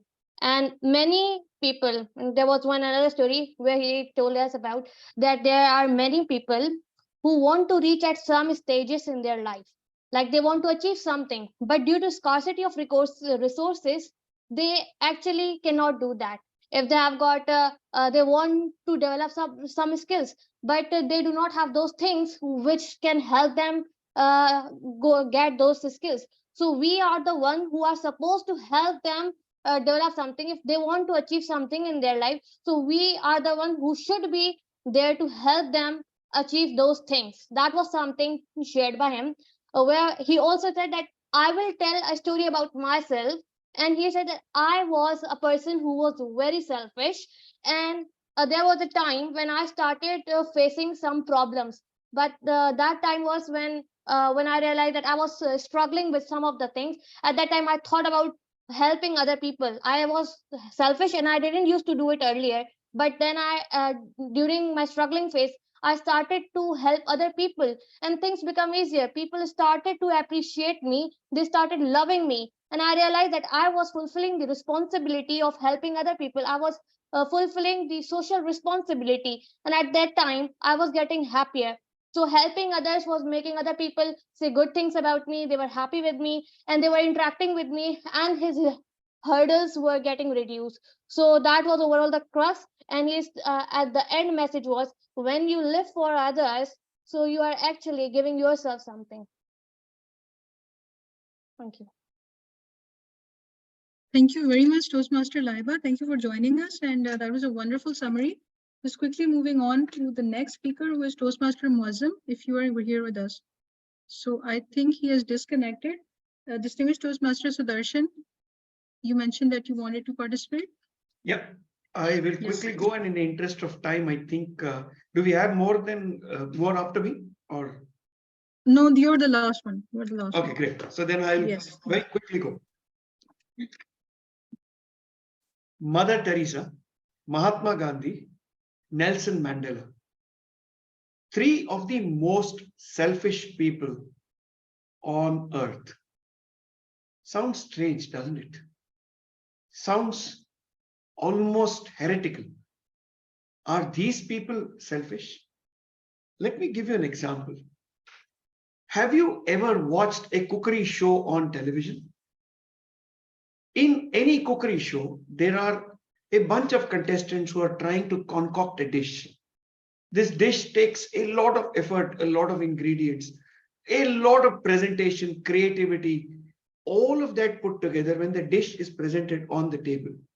Someone comes, takes out a small spoon, picks up a small bite, takes a sip or a taste, and then says,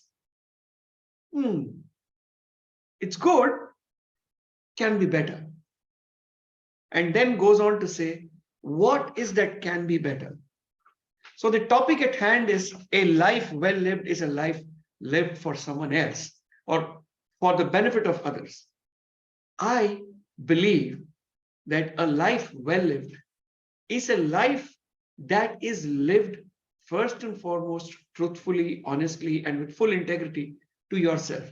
The three names that I took right up front, Gandhi, Mandela, Teresa, these are three people who are epitomized all across the world as being paradigms of virtue, as being people that have given back to the world much more than they've ever taken.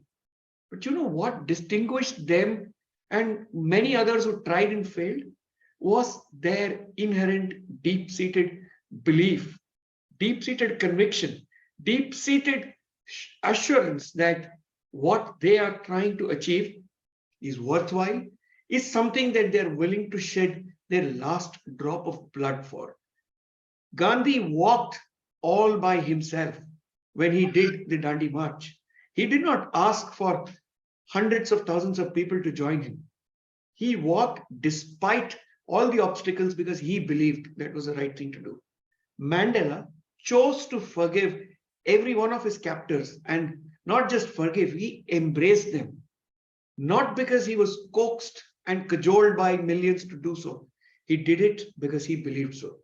Mother Teresa, when she touched and healed the lepers of Kolkata, she did it out of the goodness of her own heart and the belief and conviction that that was the right thing to do.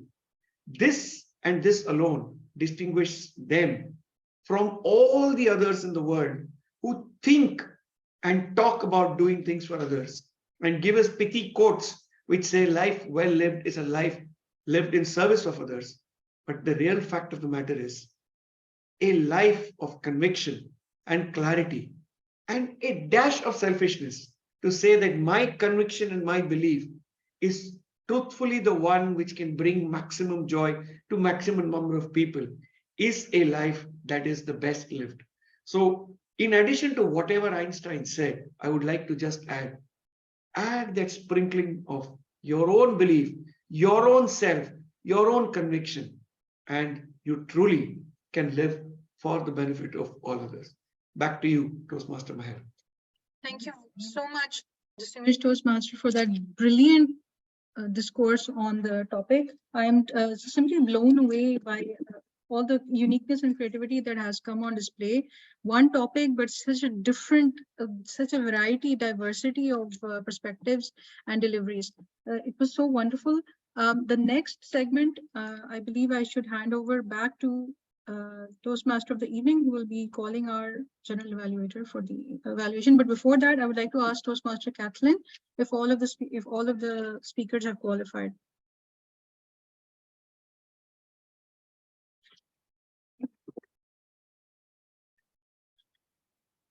Yes, Toastmaster Kathleen, everyone is qualified. You're muted.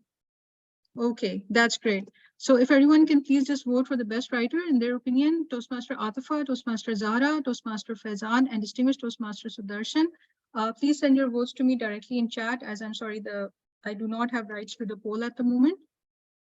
And we can hand over the segment back to distinguished Toastmaster Sudarshan to call upon the general evaluator. Sure. So in the interest of time, because we've already exceeded the time allocated, I would now like to call upon Toastmaster Faizan to take charge of the final segment of our meeting, which is the appraisal and the epilogue. So Toastmaster Faizan, kindly take over the general evaluator's role.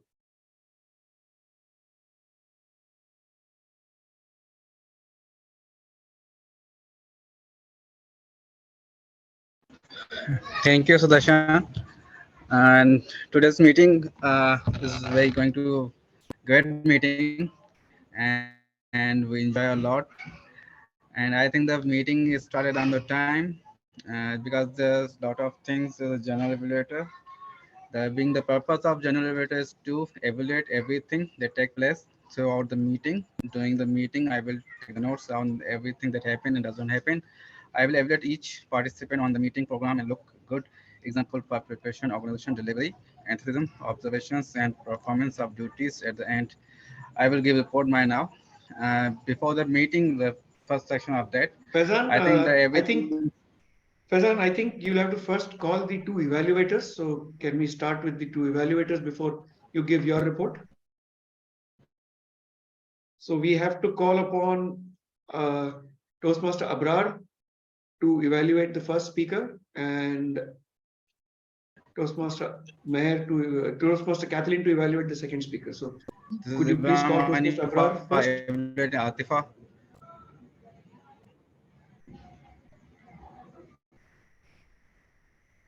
Yeah, you could call Toastmaster Abrar to start with the evaluations. Could you please do that? Yes. Abharavani, you going to evaluate the Atifa speech. So kindly give your remarks on it. Thank you. Thank you very much, Toastmaster Faizan, Mr. General Evaluator, for allowing me to evaluate Toastmaster Atifa. Well, Toastmaster Atifa, my dear Toastmaster fellows, I am really honored and blessed to have this evaluation today. And what a great speech we had today from Toastmaster Atifa for letting us know about the reality of relationships and how to have a balanced and brilliant life as far as our daily life is concerned. A very relatable topic. Hats off to you for that. So let's immediately move towards the strengths which actually I have noticed within your speech. And then the first and the foremost that I would like to discuss here, that you have met the purpose of the project. And what was the purpose of the project? That you should have a clear purpose statement and that you had in your speech, that stay balanced and stay brilliant. And then your speech should be with the two kind of purposes. Number one, general, and then specific purpose. As I mentioned, the specific purpose was there, that was stay balanced and stay brilliant. That was a purpose statement as well. And as far as the general purpose is concerned, that was letting us know, letting us inform that how one can build with a good relationship while keeping his brilliance on and staying balanced within their relationship in life. And while doing that, you told about the story that you are came across with while having your relationship with the introverts. You have discussed about it. That was the second thing which I literally liked about your speech, when you use the word visitory to explain the relationships and the bitterness of relationship that include the seeds of the bitterness, the plant that may plant to your actually aggravate your relationship. Then we consider the taboo to discuss the relationship. Then two is company and three is crowded. The beautiful word visitory that you have used within your speech, that phrase is actually helping us understand the situation that you were in when you were expressing, when you're delivering your speech. The third thing I liked about your speech was the front and body hands movement and a nice consistent smile of your face. You have very beautiful smile and you kept that smile consistent throughout your speech. That actually kept audience engaged with you, and hats off to you for that. Now let's move towards the points of improvements, though those are very little but have significant importance with respect to speech improvement. So the first one are the non-verbal cues. And what are those? Number one, the expressions. What I saw within your speech, that you could use your expression in the better way while expressing the pain within your speech, while telling about the bitterness. Because once you were telling about the bitterness, still I was looking a smile on your face. So that's why it was not matching. The second thing, when you were telling about the taboo, discussing about relationship, again your face, there was a smile, that it was like you was telling something exciting about it. The other non-verbal cues that include the facial, the stage movement. Since you were giving a speech while sitting, I will recommend you in future give a speech while standing, because it is a speech in the Toastmasters. If it is a speech, if it is a seminar or a webinar, that was okay. But since it was a speech, I would recommend you to do it while standing. Again, the some non-verbal cues, the body movement, like when you were telling about the zoom, do not zoom in too close. So if I would have been at your place, I would come close to the camera to make people know that how they can zoom in close, and then banging your head on the wall. So I could have used that expression to add more variety within your speech and make more understanding and relatability of your speech. Then one more thing that I would recommend you to add call to action within your speech. It was a very nice speech with a nice opening, nice body, and closing was also very nice, but call to action was missing. How it can be added?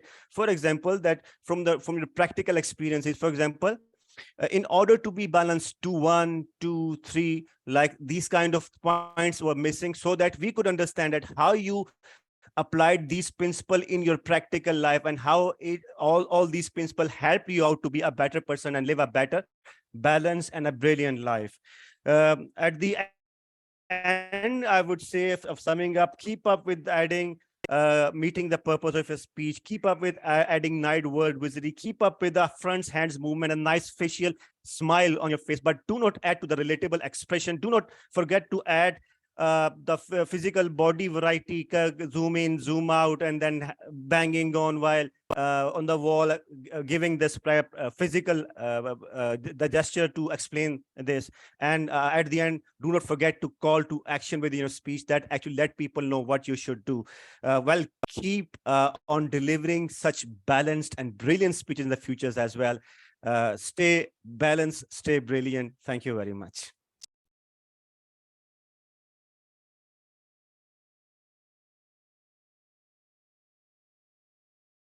Faizan, you're muted.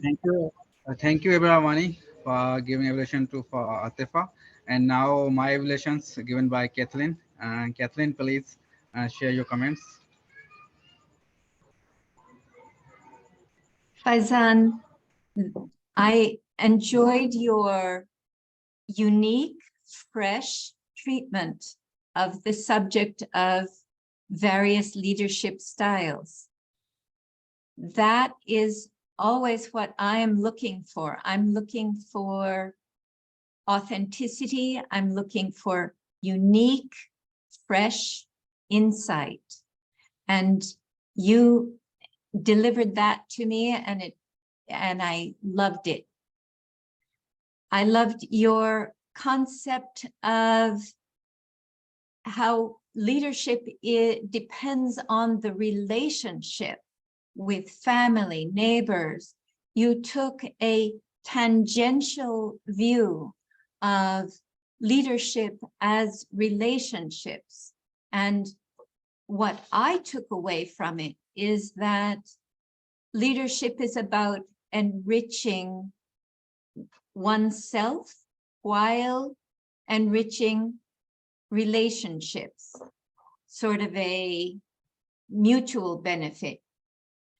And you made stories out of it, how you created repartee between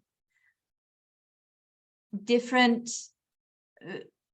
members of your family at work and so on. And you worked to find the most effective, best adaptation to fulfill your needs while enriching others.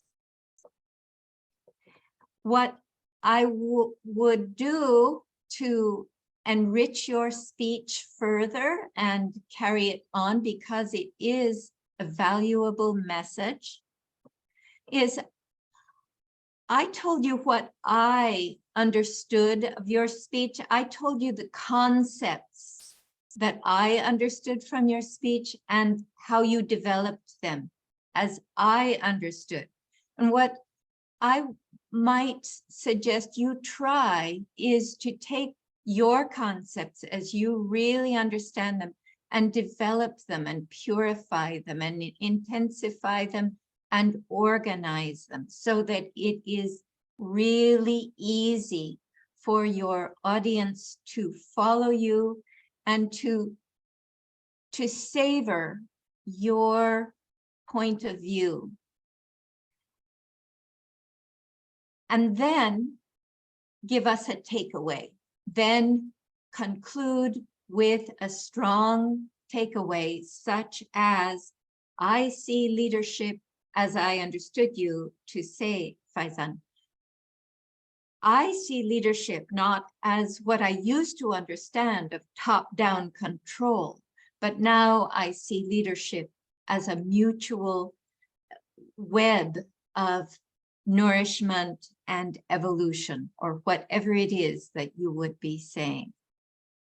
That, plus I would suggest that you remove your background, because the imperfect resolution of your image and the background is less helpful than just having whatever your actual background is.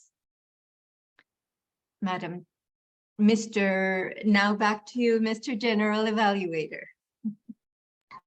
Uh, thank you, Kathleen, for giving good comments, and thank you. It will help me to improve my communication skills.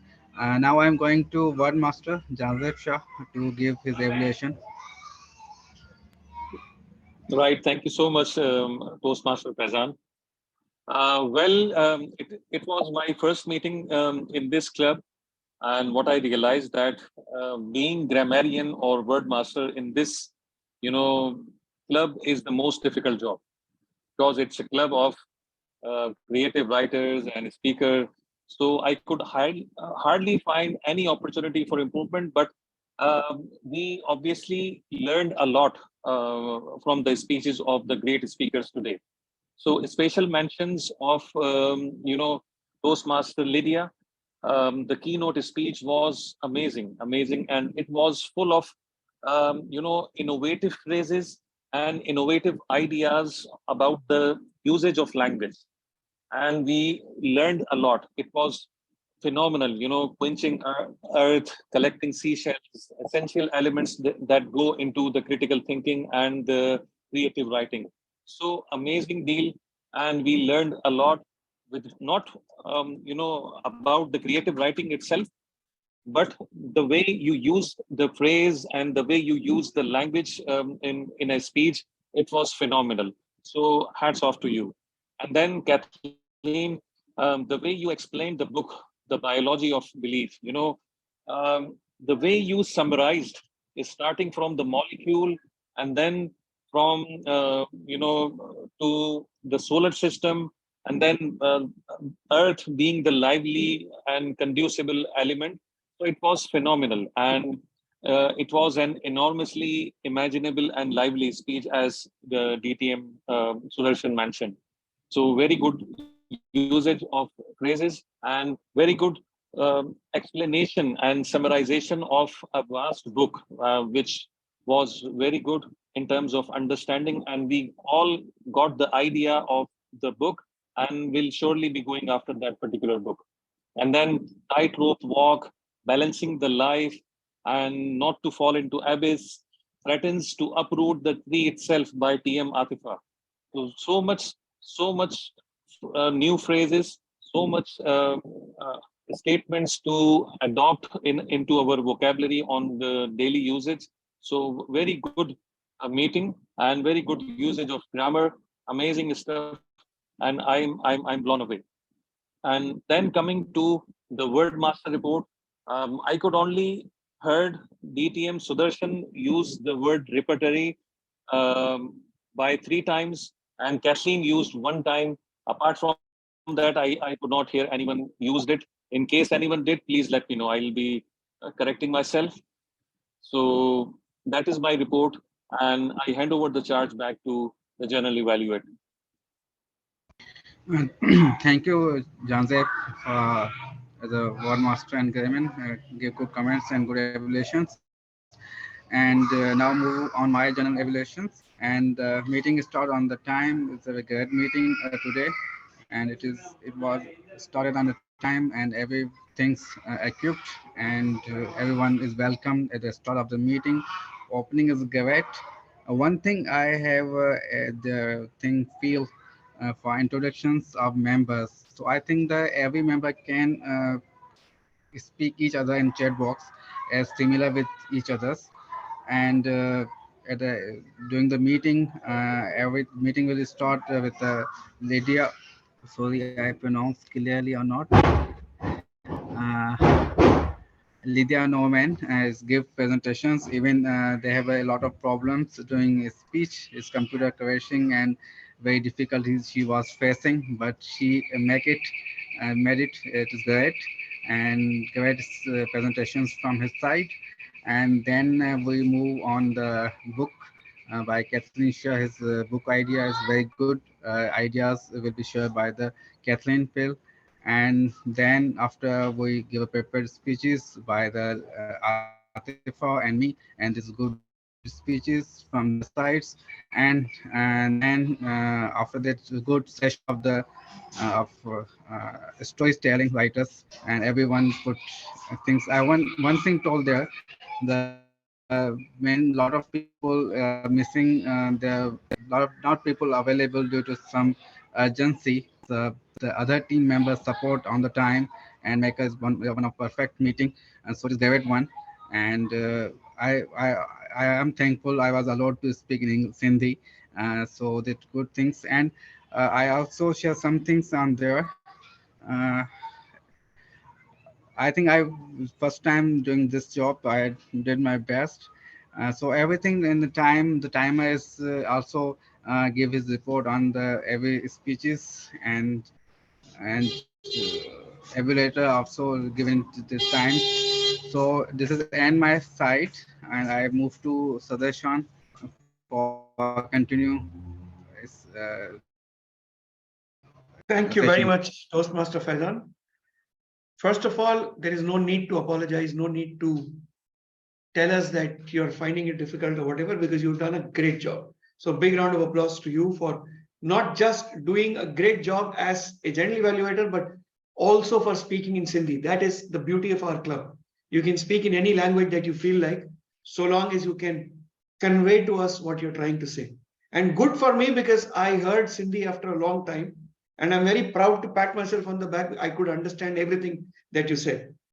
And that, I trust me when I say that, coming from the south of India, that is a big achievement for me. So thank you so much for that as well. We are now coming to the close of our meeting. We have well exceeded time, but I think it was time well spent. So without further ado, I would like to call upon our acting president to let us know of who the winners are and also formally close the meeting. So Toastmaster Mayor, kindly take over and do the honors. Thank you so much, distinguished Toastmaster Sudarshan. I would like to have a special round of applause for the Toastmaster of the evening and the timer and everyone, the keynote speaker, the general evaluator, and all participants who made this meeting a success. And thank you all for helping me in the absence of distinguished Toastmaster Talha. All the technical issues we faced, we got them all done together. We faced and resolved them together. Very quickly, I'm going to announce the winners. So the best speaker has been who voted for today was Toastmaster Atifa. Huge round of applause for Toastmaster Atifa, best speaker of the day. Thank you. Thank you. Thank you for sharing your beautiful thoughts with us. And the best writer of the day for the extempore writing segment was distinguished Toastmaster Sudarshan. Huge round of applause for distinguished Toastmaster Sudarshan. What a brilliant piece you came up with despite all your responsibilities. I don't know how you people do it. It's amazing how you multitask. Thank you all very much, distinguished Toastmaster Sudarshan, especially for being such a supportive host. And I would like to ask the guests, the distinguished guests who have joined us. DT and Zaid had to leave, but distinguished Toastmaster Cynthia is with us. So if you would please like to share your thoughts, it's such an honor to have you with us. I'm so glad I made it in, and I just decided to come even though I was late. And wow. This is definitely a unique club. And your sharing is so heartfelt and creative and enthusiastic and encouraging. And being a writer and an artist, those are and they're really, being a writer is an artist. They are very tender gifts that we have. And so the encouragement of them is really necessary. And this is a beautiful club for doing that. I'm so grateful. Wonderful to have you. Thank you, distinguished Toastmaster, for your kind words and your generous compliments. And we're happy to have you here and hope we will welcome you in another meeting in the near future. Toastmaster Laiba, would you like to share your thoughts?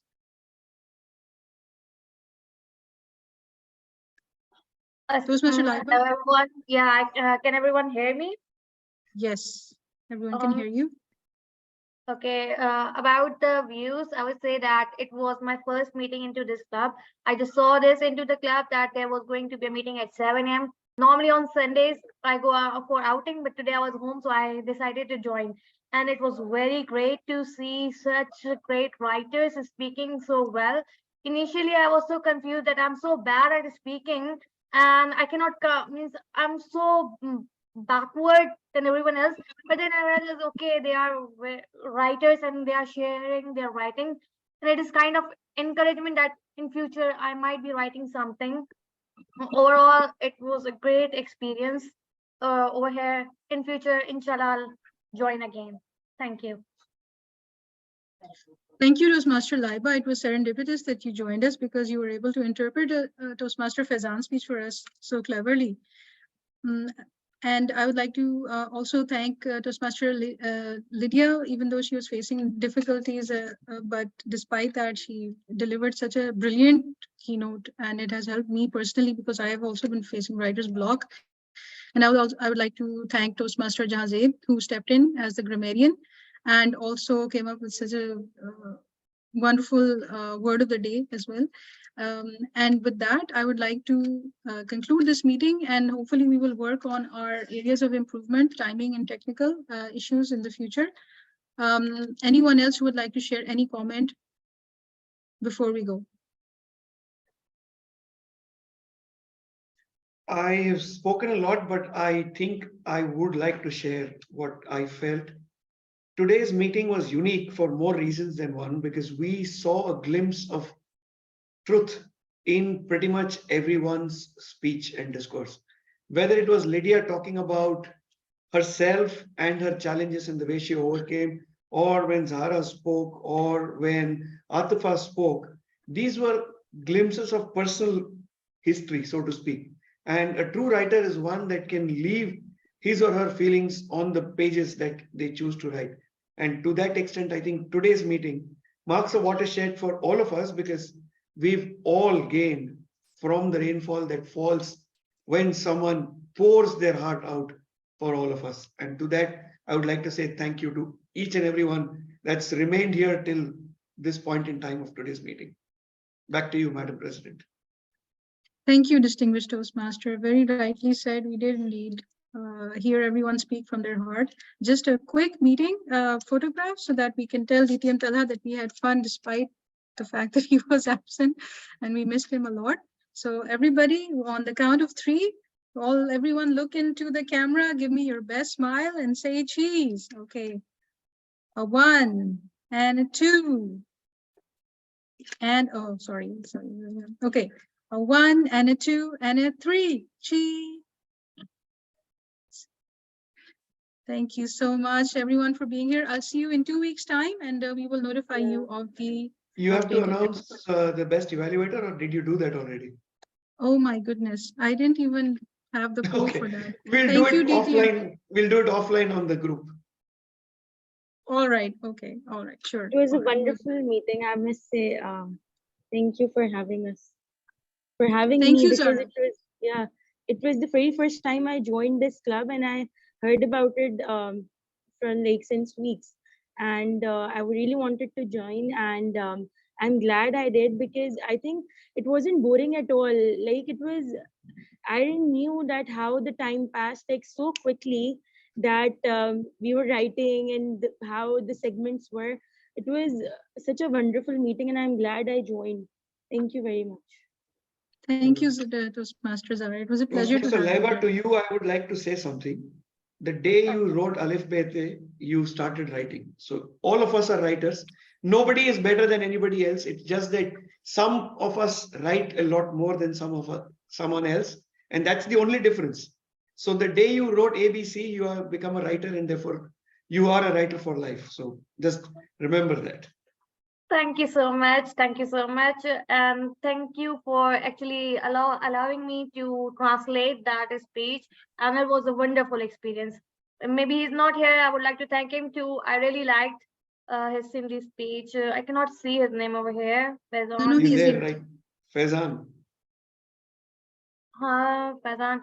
Yeah, Faizan Zafar, thank you so much. And your speech was really great. Thank you everyone else too for letting me take part. If I can just have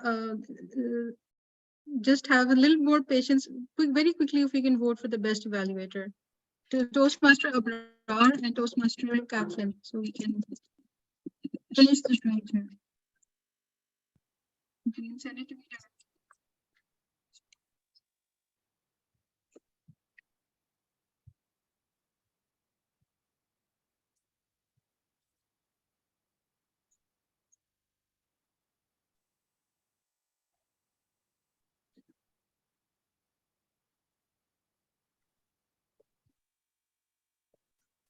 Okay,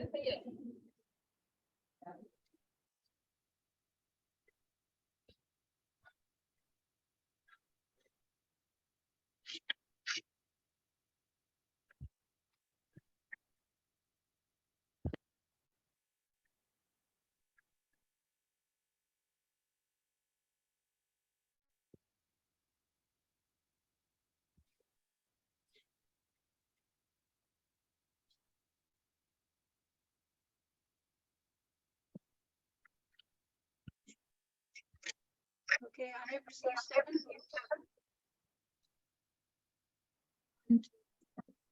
Can I share something very quickly in that meantime? Yes. Okay, there's like some quotes, like I used to write something back in like 2-3 years back, and I used to write certain quotes. So they are never taken seriously by anyone. So I just want to share it here if you allow. Like it, there's like 4 lines. Yeah, there are like plenty, but I just want to share one, if that's possible. Yes, we can. Yeah. We can surely share one. Yeah. So it's just the little storm trying to diminish your powers. Don't get frightened because it can convert you into the drizzles of rain again. You just have to be patient and calm for an evergreen change waiting for you.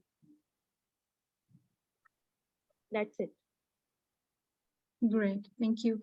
And we have a winner as well, Toastmaster Abrar. The ayes have it. He is the best evaluator of the day, and I will inform him on WhatsApp. So thank you all, and bid you adieu and a good night or good evening, wherever you are. See you next. Bye, everyone. See you in 2 weeks. Bye bye, everyone. Thank you so much. Very Thank creative. you. Thank you. Yeah.